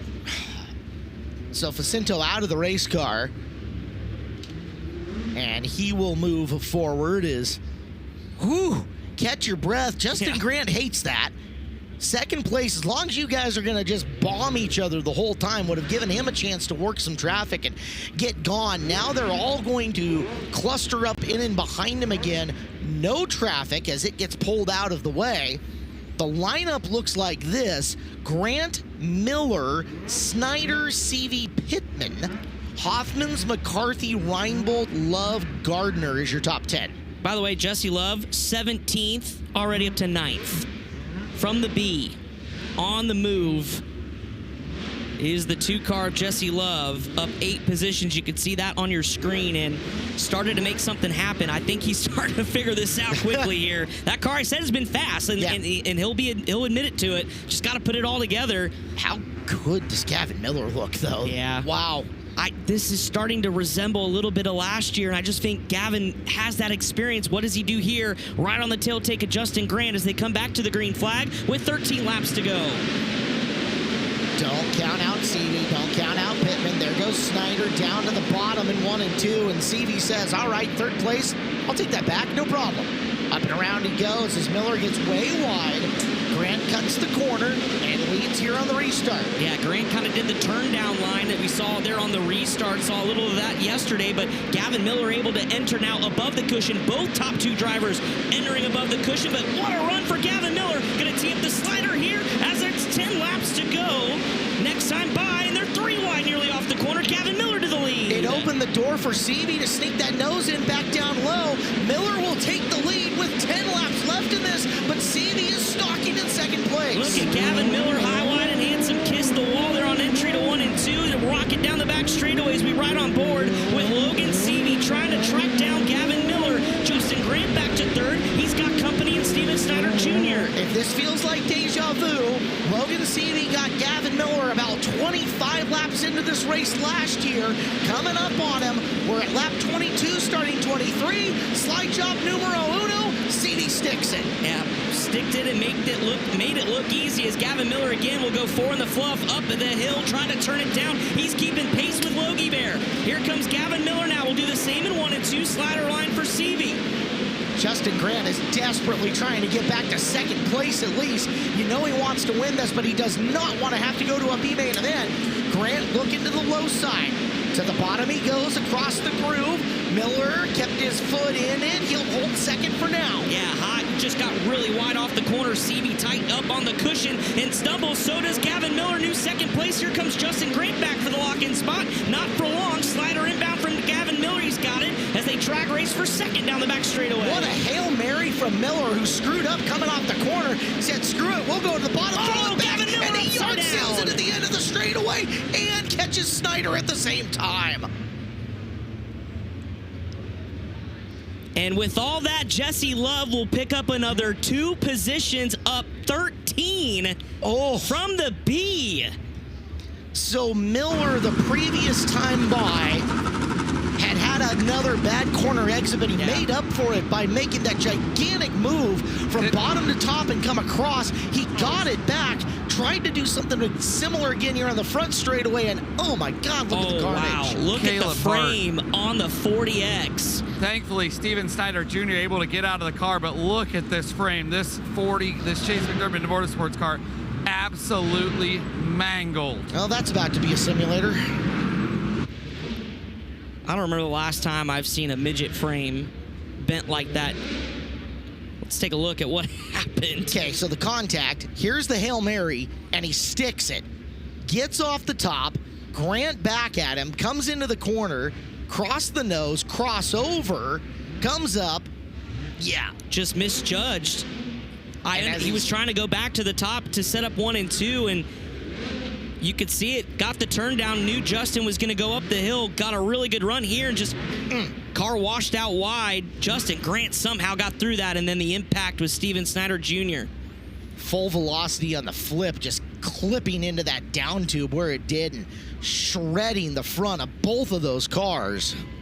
That's just a tough break right there. Gavin Miller just racing absolutely with his life against Justin Grant. Those two putting on a show. 5 leaders already and still time to go in this one, as now Grant's going to get a chance to restart in behind Seavey. Wow, Hoffman should be scheduled to roll back off 3rd. Jesse Love 4th from 17. Nice run, Jesse Love, showing his quality. Got to wait and see how Logan Seavey's going to choose to attack this, and we have seen lead changes on these restarts. Yes. Logan's racecraft is as good as anybody's in here, though. He's going to know, all right, what puts me at the most risk, what gives me the best chance to keep this lead and for the final 4 laps. And remember what happened last night. Ryan Bernal had the opportunity, led the field back to green with 4 or 5 laps to go, went right through the slick, and that was the door that opened. Have to time this, have to nail this restart. So here it comes, the 2-time Chili Bowl champion looking for another Friday night win. Justin Grant, Wout Hoffman's the 2 cars stacked behind him, and the man on the big charge, Jesse Love, sitting in position number 4 in that black and blue and white number 2. Back to the throttle, coming off the corner. He'll take it off wide, he'll swing high. Grant trying to slow down to work in on the bottom. As Seavey kind of in through the middle and slides himself, but it's successful as he'll get away out of turn number 2. It was a really good restart. How about the haymaker from Wout Hoffman's on Justin Grant for 2nd? Grant gets it back. Here comes Darren Pittman. Pittman slicing his way through. There's Jesse Love there as well. 2nd on back, starting to get hot and heavy as Hoffman's gets after Justin Grant. Contact with Grant this time. 3 wide. Here comes Darren Pittman to the inside. Pittman taking the opportunity as they race ahead of him to make the move up into the 2nd position. As coming around, we're going to get the white flag. Logan Seavey has gotten away. Pittman down low, Grant up high for 2nd on the final lap. Here comes Darren Pittman and Justin Grant selling it out for a lock-in spot. But through turns 3 and 4, he has now won 4 in a row. The 2-time Chili Bowl champ wins Friday night, and at the stripe, Justin Grant hangs on for the lock-in. CB Industries now with 2 cars, has 1 upside down on the backstretch. It's Jesse Love. Love ended up crossing the line 6th before that happened. Wow. But how about Logan Seavey? Mr. Friday Night, he keeps it. 4 in a row for the driver out of Sutter, California. What a battle for the lock-in spot. Darren Pittman, who survived near disaster early in this race, rebounds just not close enough. He restarts 5. Right? And as everybody goes up to the top and just starts throwing haymakers again, he says, Cool. Free spots? Gimme. Creeps up the bottom, slides himself in one corner, and almost had enough to get Grant here. He's second, coming to the white. Grant with a really good lap. Lot of speed here. And then I think Justin, a smart move to get down low and slide himself. Coming off the corner and just enough horses off the top to hold that second and final walk-in. Wow, Hoffman's made it interesting as well. He comes home fourth. What an effort for him and his effort with Jody Rosenboom. Gio Selzy, a huge move. 13th. He locks in a top 5 position here, and we'll see him in a B main. Logan coming to his traditional celebrating spot here at the top of turn number 3. He is locked in for Saturday. Logan Seavey, Friday night winner again at the Chili Bowl Nationals. Fascinated to see how he breaks this race down. You know, he's good with words, and will probably give us a really good explanation of everything he saw and felt and went through in the course of coming through on that one. Oh. Seavey out of the race car, and the celebrations have begun. Another win, 2 out of the 5 this week for the Swindell camp. This is the Bertrand Swindell car. There's a look at Kevin. Tim's at home along with Mrs. recuperating. But I'm sure they're celebrating big time. Well, and this is going to be special too. You saw Kinley there, but Logan Seavey now is a dad. Yep. It all hits different when you have people to share it with. For sure. 2025 was a big year, not just on the racetrack, but in his personal life. And I know this will be special to have his daughter here in Victory Lane, I'm sure. And Logan Seavey, just, man, what talent. The partnership with him, Kevin and Jordan, Bertrand Motorsports, I mean, this has just been electric. And Logan Seavey now yet again 4 in a row here on Friday night, and what a job. We'll kick it down to the house. We'll give them the full run. Logan Seavey, your winner here on the Friday Night A main event. California's Logan Seavey goes 4 prelim nights in a row, standing on top of his race car here inside the SageNet Center. Seavey gets it done on Hard Rock Casino qualifying night here in Tulsa, Oklahoma. The JST A feature goes to Seavey. He took the green flag for this one, back in the 3rd position. He's going to make his way to the top of Victory Lane. Tulsa, Oklahoma, he can hear ya. It's Logan Seavey.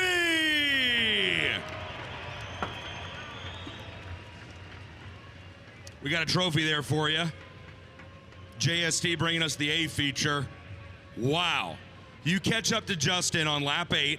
Another lap or 2 goes by. You're able to negotiate for the lead, but as soon as you and Justin catch each other, it's like boom, you guys are right into lap traffic. How do you go from playing offense, going after the race leader, to then having to play defense while also having to worry about lap traffic? Yeah, you just about nailed it. You know, I could pace him there, and I could really hit the bottom in 3 and 4. When he'd trip up on the cushion, I can make a bunch of ground. And man, I missed the bottom like 3 times where I thought, man, if I just hit this, I'm going to go right by him. And every time I had the chance, I just choked it. And right before we got the lap traffic, I got to him and put him away. And then I made one little mistake in lap traffic, and knowing Justin was behind me, I should have protected a little bit. And man, yeah, he threw one that landed right on my nose, and it was about as textbook as it gets. And it killed my run, it about killed my night, and I was back to 4th before I knew it. So, yeah, then it was just like, you know, take a breath here. We got a good car, and Steven was really good on the bottom, which is what I was worried about, because I thought that's where I'd pass those guys, and I was able to sneak by him right away. And then, man, I kind of turned just you know, a click or 2 here and there, and it was like, you know, we came right back to life, and I was able to, you know, get to 2nd there, and then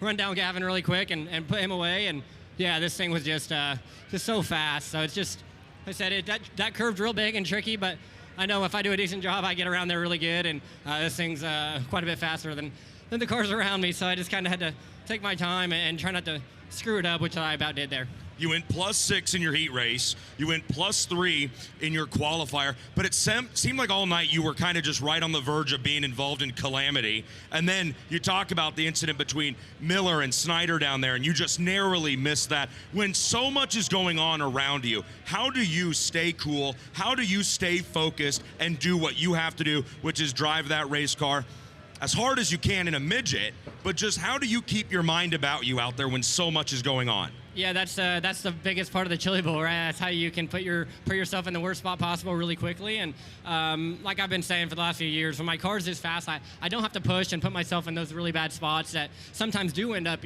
killing your weekend. So yeah, I just take them when I can get them, and I don't make stuff happen when I don't need to. And like I said, the races usually come to me, and my car gets better and better as the race goes on. So I just know early in these races, not to get myself out of it. And, I think that's what everybody really says here, but that's really is the key to what we've been doing here these last handful of years is we just have so much speed. I can run a guy down really quickly. So when I get there, I can make sure when I do pass him, I put him away and get away. So yeah, it just comes down to having a great race car. So I just want to give a huge shout out to everybody on this team. I know Kevin has had a huge workload now this year building 4 of them. And I just want to thank all of our partners that make it happen too, with Mountain Mechanical stepping on for 3 of them, which is such a big ask. And they stepped right up, and I'm glad we can get them a couple of wins. So, and also just a huge shout out to our crew guys that have been busting their butts all week. We're kind of used to this one car, and they stepped it up when there's 4. So Joey, Jacob, James, everybody that's been working on this thing, these guys really deserve a lot of credit because I just sit here and this thing goes around the racetrack by itself, and I'm up here and I get all the credit and the trophies and all the praise, but those guys working on those things are what makes it happen for me. I know you love racing late in the week here inside the SageNet Center. You've picked up your 4th straight preliminary night win here on your qualifying night. You love racing late in the week because you talk about the atmosphere and the people that make this building as intense and as special as it is.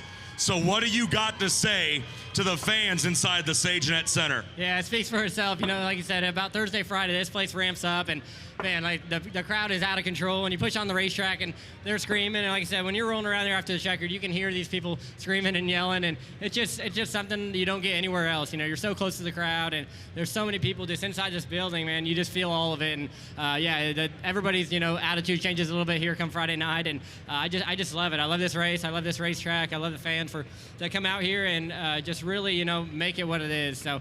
Yeah, these wins and stuff wouldn't mean near as much if there wasn't so many passionate fans here. So, yeah, I love everything about this race and hope we can get another one here tomorrow night. All right, last question. You've just gone 4 prelim nights in a row. You're already a 2-time champion of the Chili Bowl Nationals. What can you do tomorrow night? Man, I hope everything just has to go a little bit smoother than really it did tonight. Getting yourself back to 4th on Saturday is a lot different than 4th on your prelim. So, yeah, hopefully I can.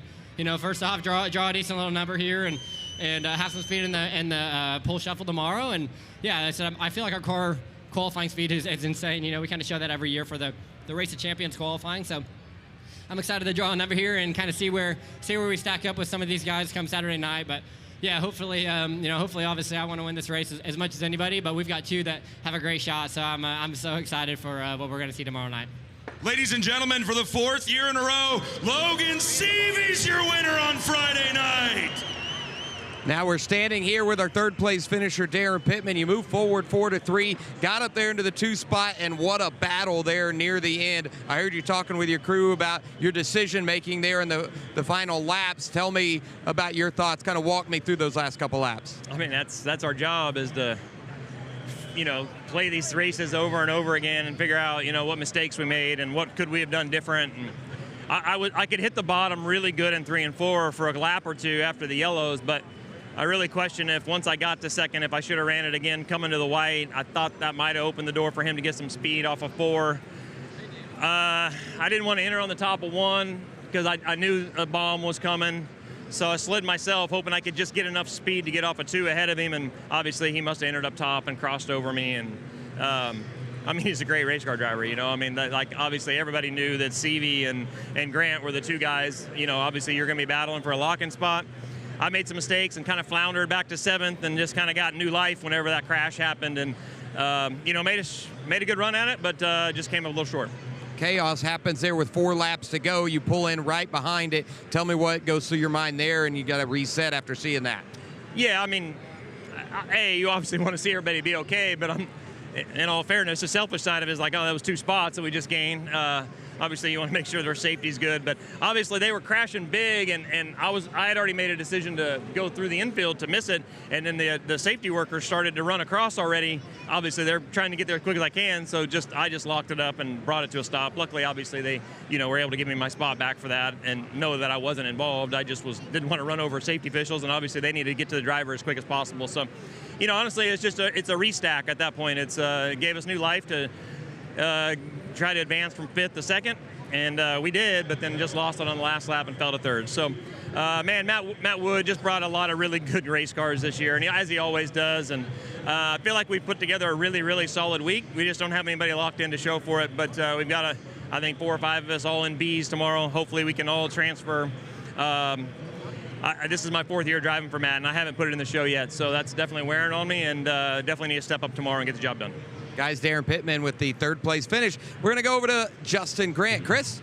Yeah, thank you, Brian, here with our runner-up tonight. Justin, tell me, first of all, what are the emotions? Because I know you want Friday night back so bad, but also that great late race deal with Darren Pittman to get this lock-in spot. Yeah. I obviously you want to win these prelims, but feels really good. Feel a lot more comfortable in the car this year than I did last year. So feel like we're on the right track to go after Saturday. And a couple things there, like I said in my other interview, just a couple things, manage fuel load at the end of the race, and I think we got something. That first half of that run there, I felt really, really good. And then got to racing pretty hard there with Darren, and kind of had to lean on him. Kind of had to lean on him a little bit there off of 2 to get my CVI NOS Energy Drink car back up in the lock-in, and hopefully he's not too upset about that. I didn't quite realize it was him there, but Darren's been really good to me over the years. So, it's a bummer when you lean on a guy like that. I was swinging. I didn't know who I was swinging at, but try and get this thing locked in and have a shot for tomorrow. You mentioned how good you were early. Things got really chaotic there right around the midpoint before that first yellow, but you kind of cleared of it and then really started working through traffic well. Why were you able to get through lap traffic so well at that point, and do you think that would have made a difference had that yellow not come out and you could have maybe even put some more distance between yourself and these guys? Yeah, I love lap traffic. Like, put me in lap traffic every day. We start getting to the back of the field, and I start getting excited to try and pick through those guys. And I kind of got struggling a little bit on the curb there, brought those guys back to me. Logan got by me, and then I got up above it.